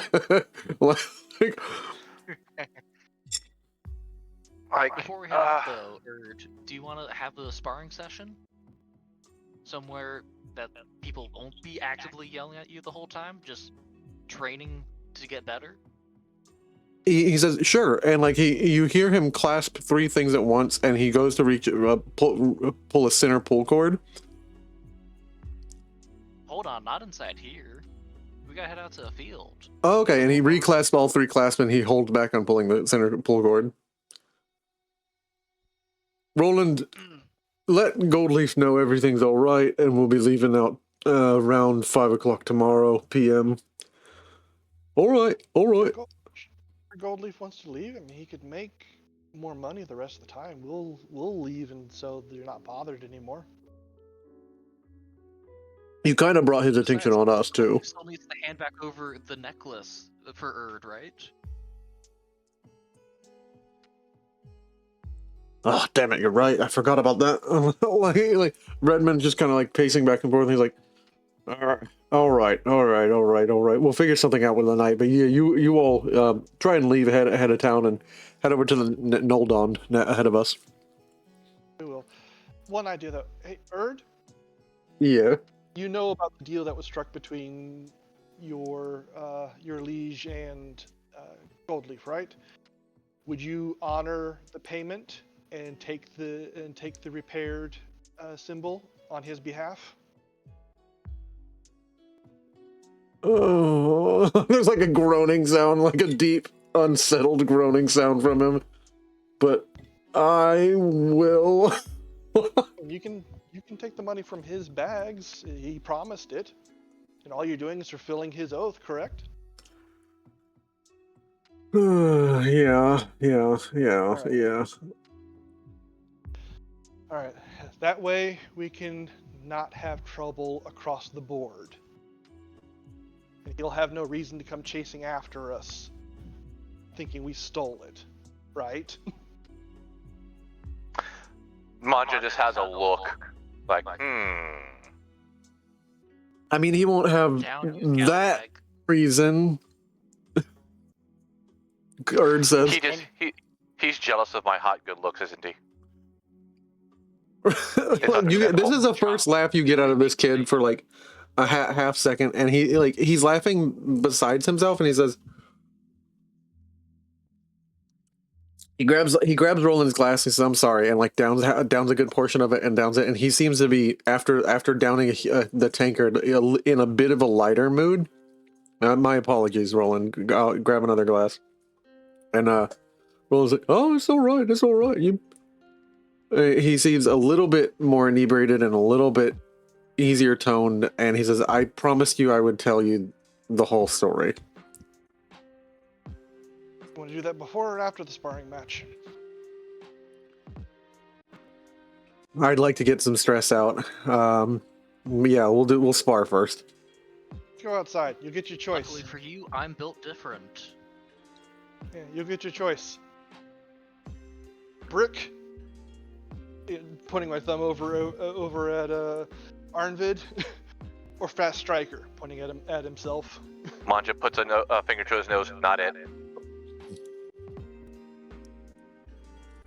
Tell you guys what. Concession stand, pointing over at Mon'ja.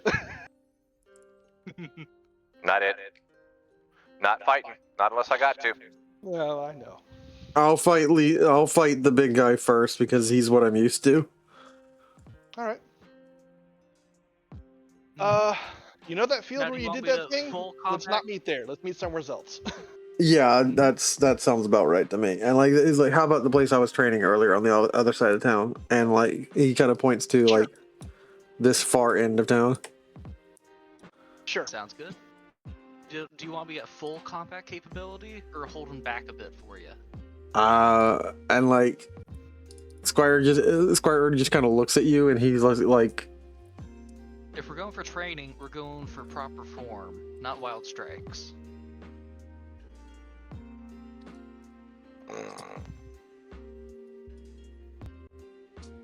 yeah, that's okay. I mean, I don't know how much, you probably know more than I do. And like, he just kind of like, he kind of nods and like, you will be up against Squire Bird. And what are we doing for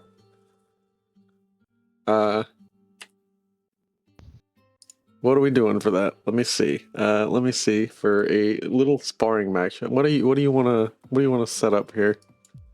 1v1 starting off with runes not activated, broadaxe and shield out, and I'm gonna let him have the first couple strikes. Maybe we go for 3, see who's worse off at the end.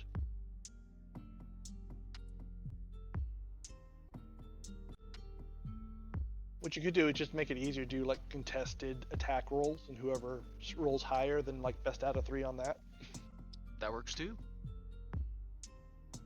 Simplify it, not have to do a full combat that way. Just flavor out an exchange for each contested attack rolls. Yep.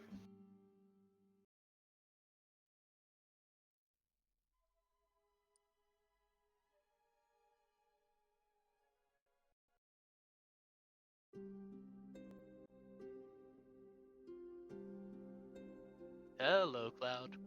I'm here. He's probably looking something up. Yeah, I'm looking up some combat music real quick, or like a Montage music? yeah, some montage music.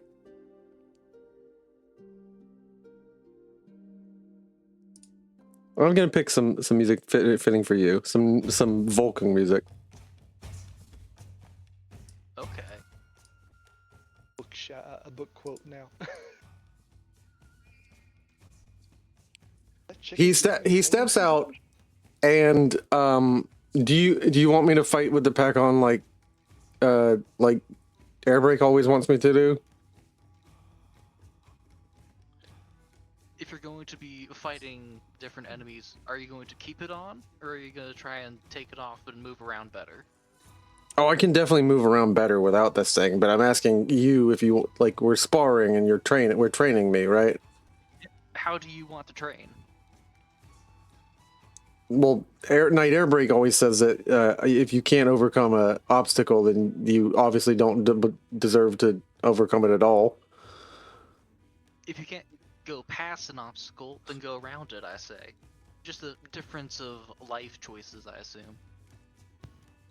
But if you have an assassin come towards you, you're weighed down by the pack. Will you keep it, or will you drop it so you can avoid their attacks better?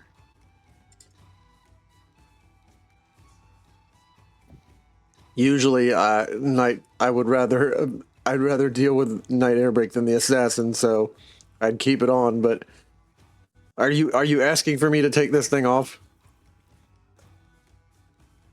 Take it off. If you're used to fighting with it on, you can fight with it on. Okay, and like he'll just exchanges. If you want to change that out, that is fine. He'll fight you, but since Arden told him to like take it off, he'll take it off whenever he fights Arden. That's smart. Ready for the first strike? Yeah. And it's going to be a might and insight fight against you. So since you're both mighty. And he's going to roll with his sword. I'd like to point out why all this is going on. Mon'ja has gone to bed. It is late. He has spent a lot of time cooking. He went to sleep. You had coffee. Yes. You mean to tell me you haven't drank coffee and then gone straight to bed? No, because I don't have a tolerance like that. Oh. Sorry. Sounds like you're weak. Oh damn. He pulls out. All right, well, and he unsheaths and just slams the sword down, and it's a little bit unnerving that you have to catch his sword. So like he basically like the whole time is like occupying exacting stances. Like he stands in a very strict manner, like a very strictured like form, but like when he swings, it's unnervingly quick and unnervingly stronger than you expected for a guy his size.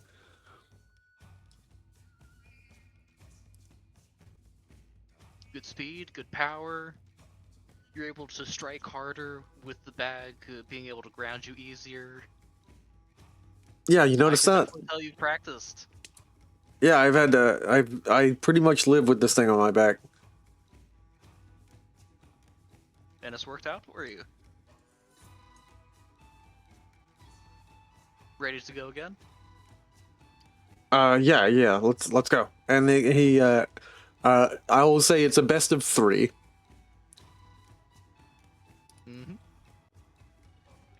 Eesh.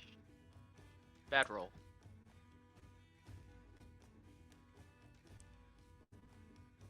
As this time he outstrips you by more than 10. He just kind of like taps you on the head with the pommel and then like steps back like as a like note to like something that Knight Airbreak always does to him, except a little bit more rough. Ah. You left your left guard open. Yeah, I see you favor your right side. Yeah, thank you for that. It's also footwork. You got to really watch your footwork. Knight Airbreak always says that like you can make 12 times the motions with your hands that you can with your feet. So whatever, wherever you commit with your feet is wherever you commit with life. Alright, for this last trade-off, I'm gonna go all out with this. You ready? Let's go. Alright, I'm gonna activate Runes of Woad and strike.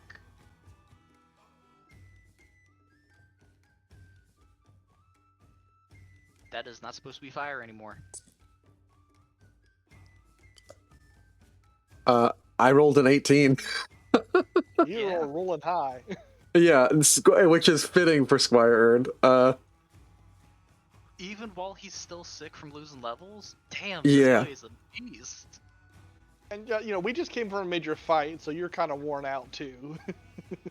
And he manages to like he cuts in, cuts out, and like just kind of like throws up your sword and like disarms you, and he poises back in a 2-hand high stance, like a high-handed stance, like a very everything he does is very strict and like exacting when he has this pack on. Like every step has he's throwing the weight of the pack into whatever he does, and he manages to disarm you because he essentially like chucks the pack up and chucks the sword up, and it throws it out of your hands. He has the sword to my neck, I assume. He's just holding it like poised like towards your face, and he's like, do you round count? Point to me. I'll control the sword to bonk the pommel on the back of his head gently. Always keep your eyes on the blade. People have tricks. But still, really well done. Fair enough. I have no notes for your fighting style currently. You've put in serious work. Foot placement is excellent. And throwing around that bag does help your strikes immensely.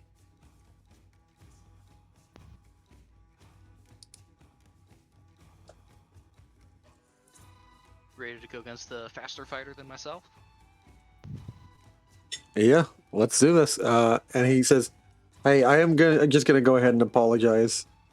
And you just hear him. You hear the click, click as he reaches for the belt that attaches this whole thing to him. Click, and he reaches for the center pole, and you just hear a thud. As I'm sorry. This is based on isekai and anime, right? Yeah. What you already the weighted clothing just came off. the weighted clothing hits the ground, and a giant Goku here. and a giant like cloud appears when it hits the ground, and it like lets up a bunch of like dust and sand and smoke, poofs into the air, and he looks is pulling off a Goku at the fucking training tournament. Yeah. And it's now no longer Arnvid's music. It's no longer Arden's music. It's Squire Erd's music. Are you gonna play Rock Lee during the tuning tournament? Oh, that was No, a banger moment. I'm playing the Paladin sword.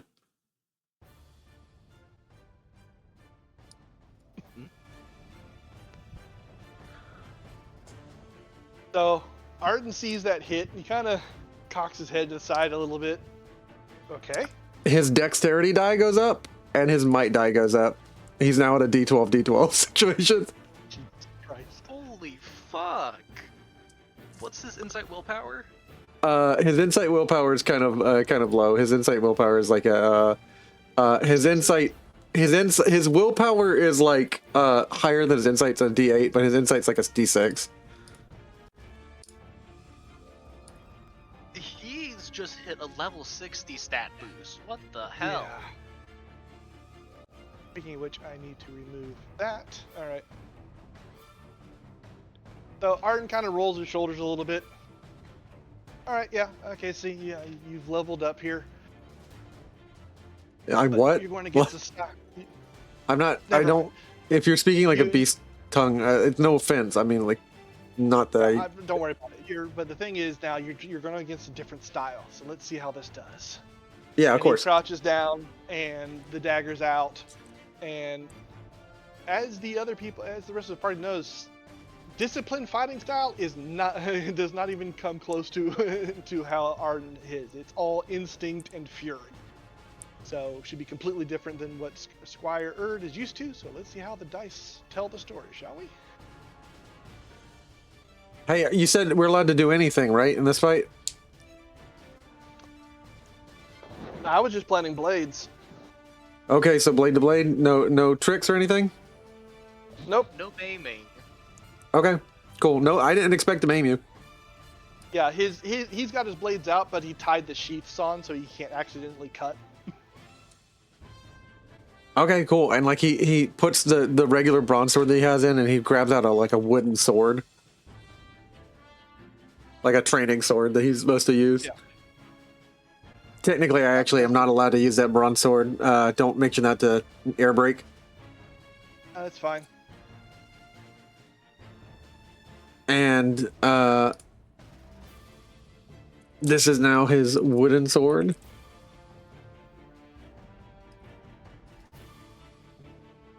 As he rolls against you. Critical And- miss.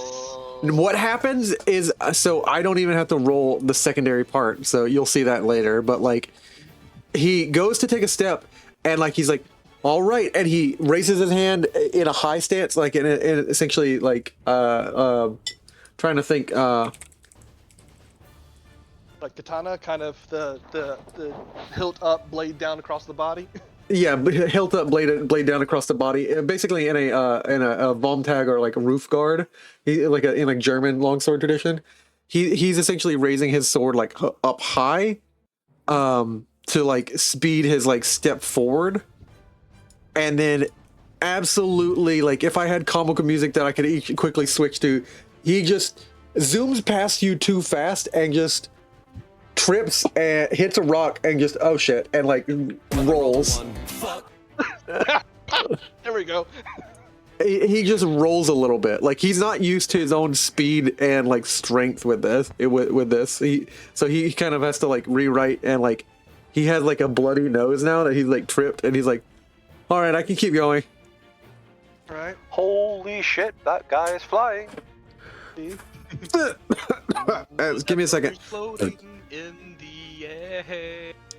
Yeah, wait. I think I have that. Soundbite.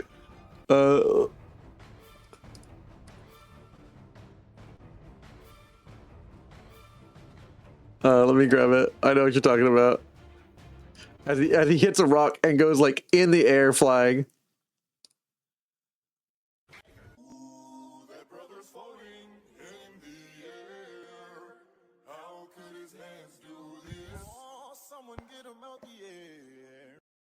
Perfect. Nice. As he goes flying and it hits a rock as he lands and like hits his nose and he's bloody and he grabs one nostril and just shoots a loogie and just sorry. All right, I'm ready. And like That's why you grabs gotta it. practice without it. You're getting too used to that weight. You gotta know how your body moves without it. Yeah. He doesn't like me not using it, and he begins to like lower his stance into like a back and forth swaying motion across the front of his body as he stands like basically perpendicular to you now. And he enters a new stance, which he was taught. That's better. I'll take that.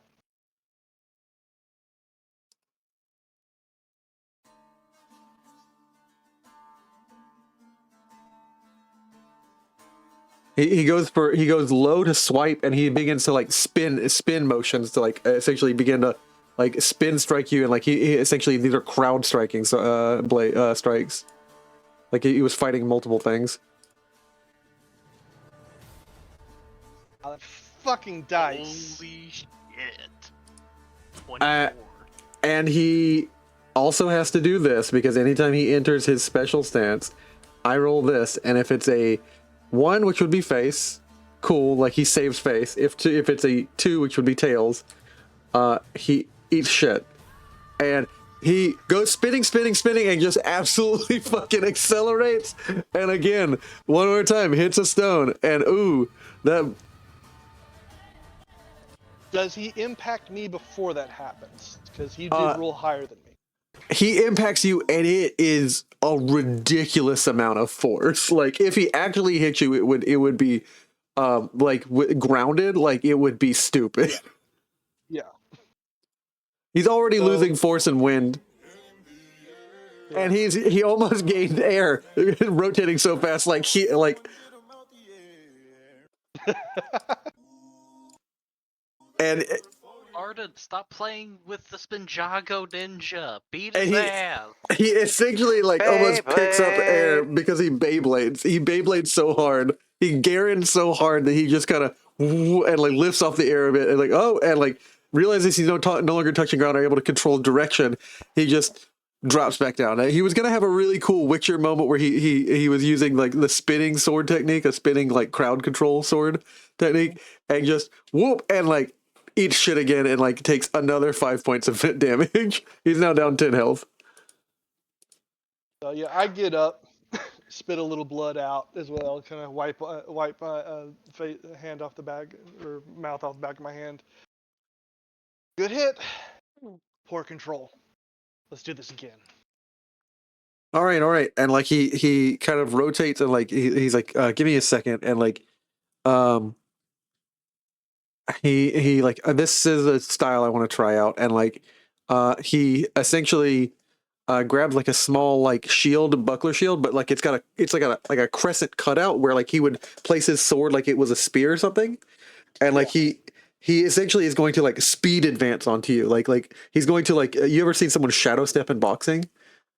He's going to shadow step, buck you with the shield, and then step back and like thrust forward, all in one motion. That is essentially what he attempts to do. You mean dash? Yeah, he's going to essentially dash towards you, and then like shield bash you. Gotta go fast. Except now he has to pass his save face die. Hey, he passes. and he Yay! in one motion just like hits you in the face, throws your full forward body backward, and like he realizes he can't actually stab you because even with this wooden sword it would hurt, and he realizes he just has to like essentially throw the sword, like he rotates the sword really quickly and like grabs it by the what would be the blade and like conks you with the pommel.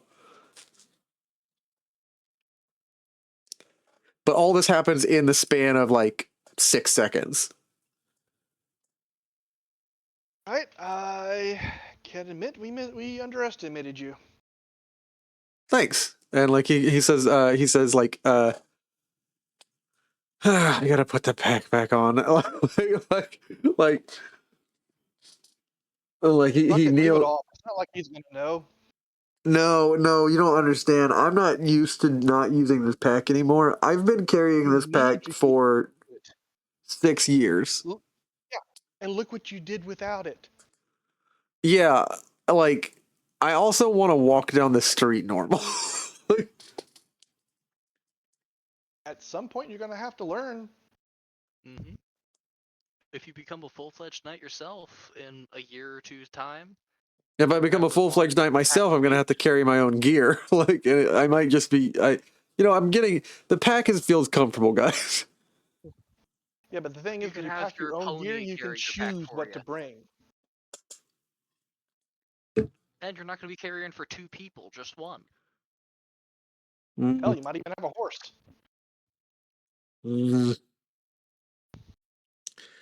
I'm gonna make a series of 4 rolls to see if he functions normally for the next 4 things that he does.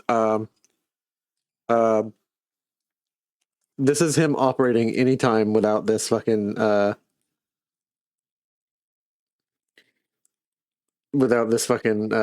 pack. This pack has become like a way of life for him. Okay, cool. So he's mostly fine. Whatever second action he does, so he like whatever y'all are doing for the next rest of this evening, he's fine until the second thing he tries to do. All right, I'll leave the pack off. You know what? I just here, and he plants his sword, jumps, and he gets a good like a basketballer's jump, and like just kind of stretches while he's in the air, and like he makes a YMCA pose while he's in the air and stretches out, and like Call the Lakers. Yeah, lands, and he's just like, well, it does actually kind of feel nice to not have it on me. Mm-hmm. Do you know how fast you can run? Yeah, like let me see. Where do you want me to run to? You want to race? Yeah, sure. Yeah, let's try it. I haven't run without this thing in a while. Touch the side of the building, then come back to me. Cool. And like 3, 2, 1, and he takes his first step and like absolutely like just digs dirt out rather than like moving your body forward. And you know how like in co-op you just kind of rotates face straight down. Like I don't know if you guys have ever played the Flash game co-op, but like where one leg just swings behind the other and the other leg is just a pivot point and your face just face plants. That is what Squire Erd does. And meanwhile, I take off like a jackrabbit, bounding all the way down. The earth is loose here. You gotta control your steps. Build up speed first, then go all out. Go. Okay. And like he begins running and like roll me dex against dex. Just straight dex. Like his 12 against yours. Open check. Open check.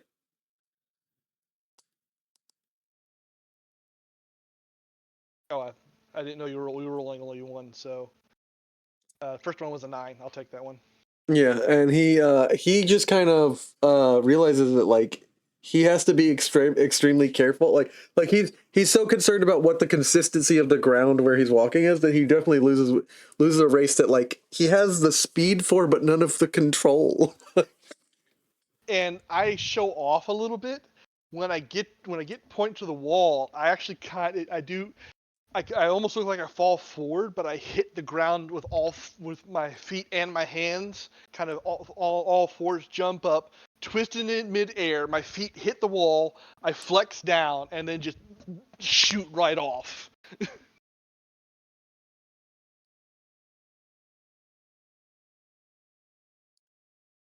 all about control as I go bounding past.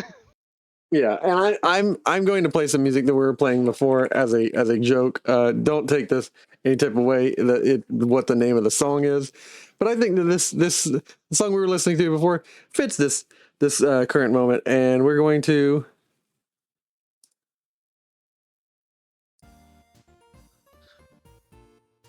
And he is just chilling. I feel like this fits him way too much too. Yeah, he seems a little intense. A little intense and a little goofy. What are you all doing next as the final action? And I will let you just chill with like unpacked Squire Erd. That's up to you guys. My character's out till tomorrow. You mind grabbing the door as we get a drink? I really the door off the hinges. Yeah, like let me see, like anything above a like a might I'm rolling, like anything above a 20 is him just ripping this door off its hinge. Okay, he just like rips either the door handle off the door, or if it's higher, like the actual straight up door off of the hinge. Or if it's a crit, the full frame. Yeah.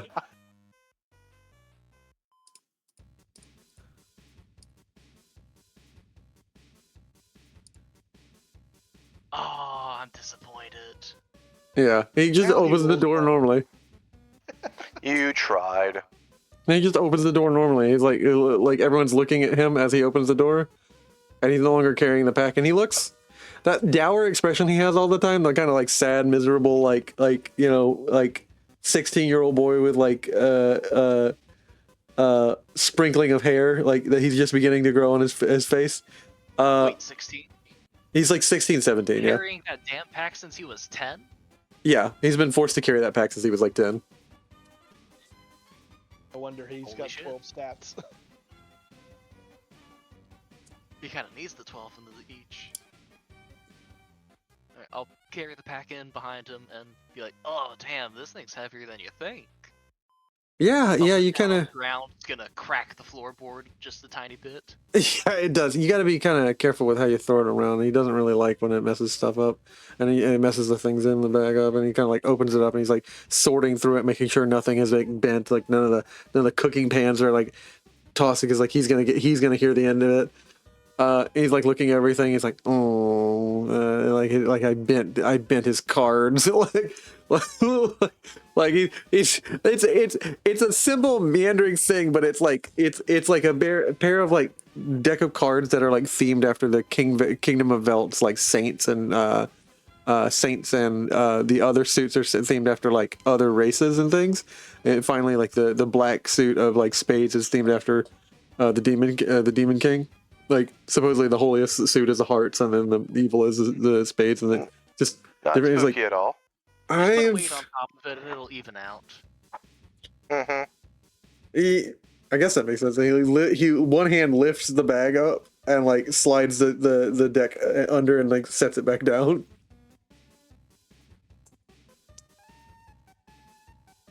All right, guys. So I don't really think drinking's a good idea. He's never let me have a drink before. Probably best to wait till you're older. It's also an expensive thing to start up on when you're 16. Fair. Come on. This sounds like a perfect opportunity for him to at least try. He's got, what, 12 more hours? Yeah. 1 or 2 drinks, then he can His get master out of his beyond system the first before he drink wakes with up. him. We're not going to take that.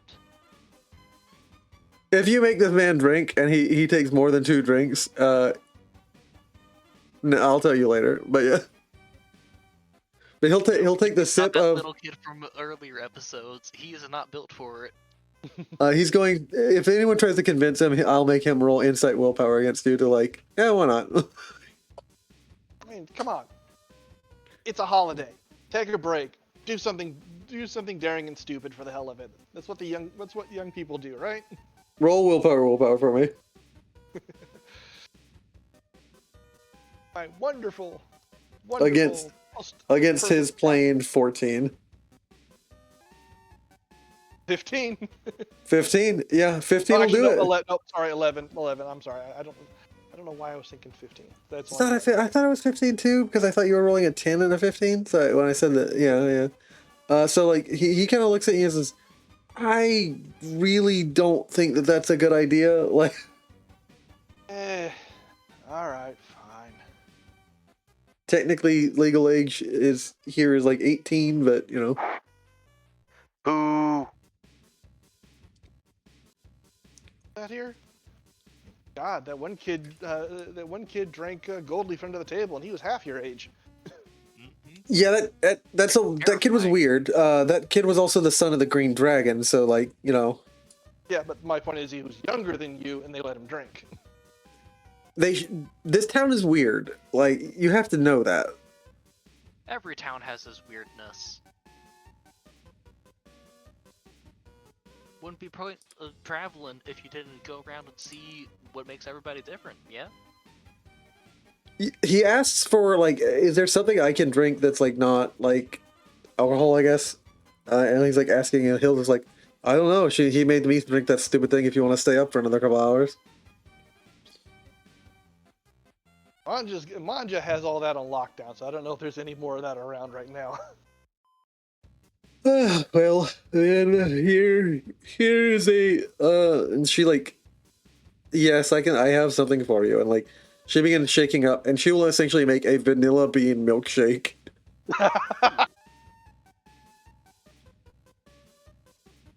I stare at that like, and look over to Arnvid. Where the hell did she get the ice cream? Isn't that kind of obvious? And like Squire just kind of looks at you like silly, like you're a very silly person. I've not seen any ice cream around here before. I don't know what ice cream is, but like he reaches in and he's like he pulls out of the bag a single blue jelly ice cube, like the same kind of like thing that you saw before. It contains some manner of altering the world spell, and it is a sealed spell in gelatin. Well, that explains the cold at least. Well, I mean, like you stir one of these in slowly, and like it'll make whatever it is like nice and couldn't. Yeah, I understand. Yeah, it makes sense. Just, I guess it's the towns I've been in have been a hell of a lot smaller than this. I know my hometown didn't have anything like this. How much is this going to cost me? You know these drinks are usually expensive, and she's like, admittedly, it will be 2 gold. And he says, this is coming out of my pocket, and like he reaches into his pocket, which is a threadbare. I got it. Yeah. 2 gold is 20 zenith, yeah? Yeah, 20 zenith. And that, can I borrow 10 gold or 10 zenith? Yeah. Is Mon'ja sleeping? Mon'ja's been asleep. He didn't want to fight. Fortunately, I think Mon'ja's player is asleep. Yeah. Unfortunate. Yeah. We want to wrap up here then? Yeah, we can wrap up. Hold on, this might wake him up.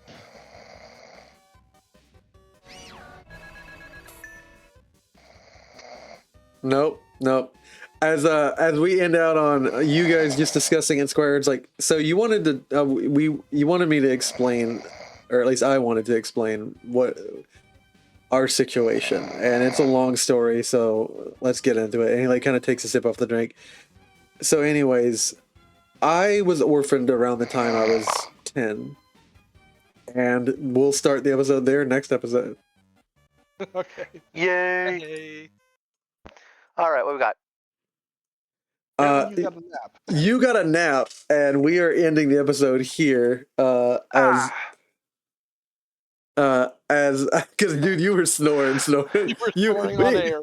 It was giving us a very authentic vibe. Like Mon'ja was asleep, and we were hearing him snore halfway across the building. Yes, absolutely. And he basically has explained, Squire Erd has started into his story. It all started when Knight Airbreak found me when I was orphaned at the age of 10. Was it in Crime Alley? What? And that's gonna be where we pick up next time. You really had to end it with a Batman reference?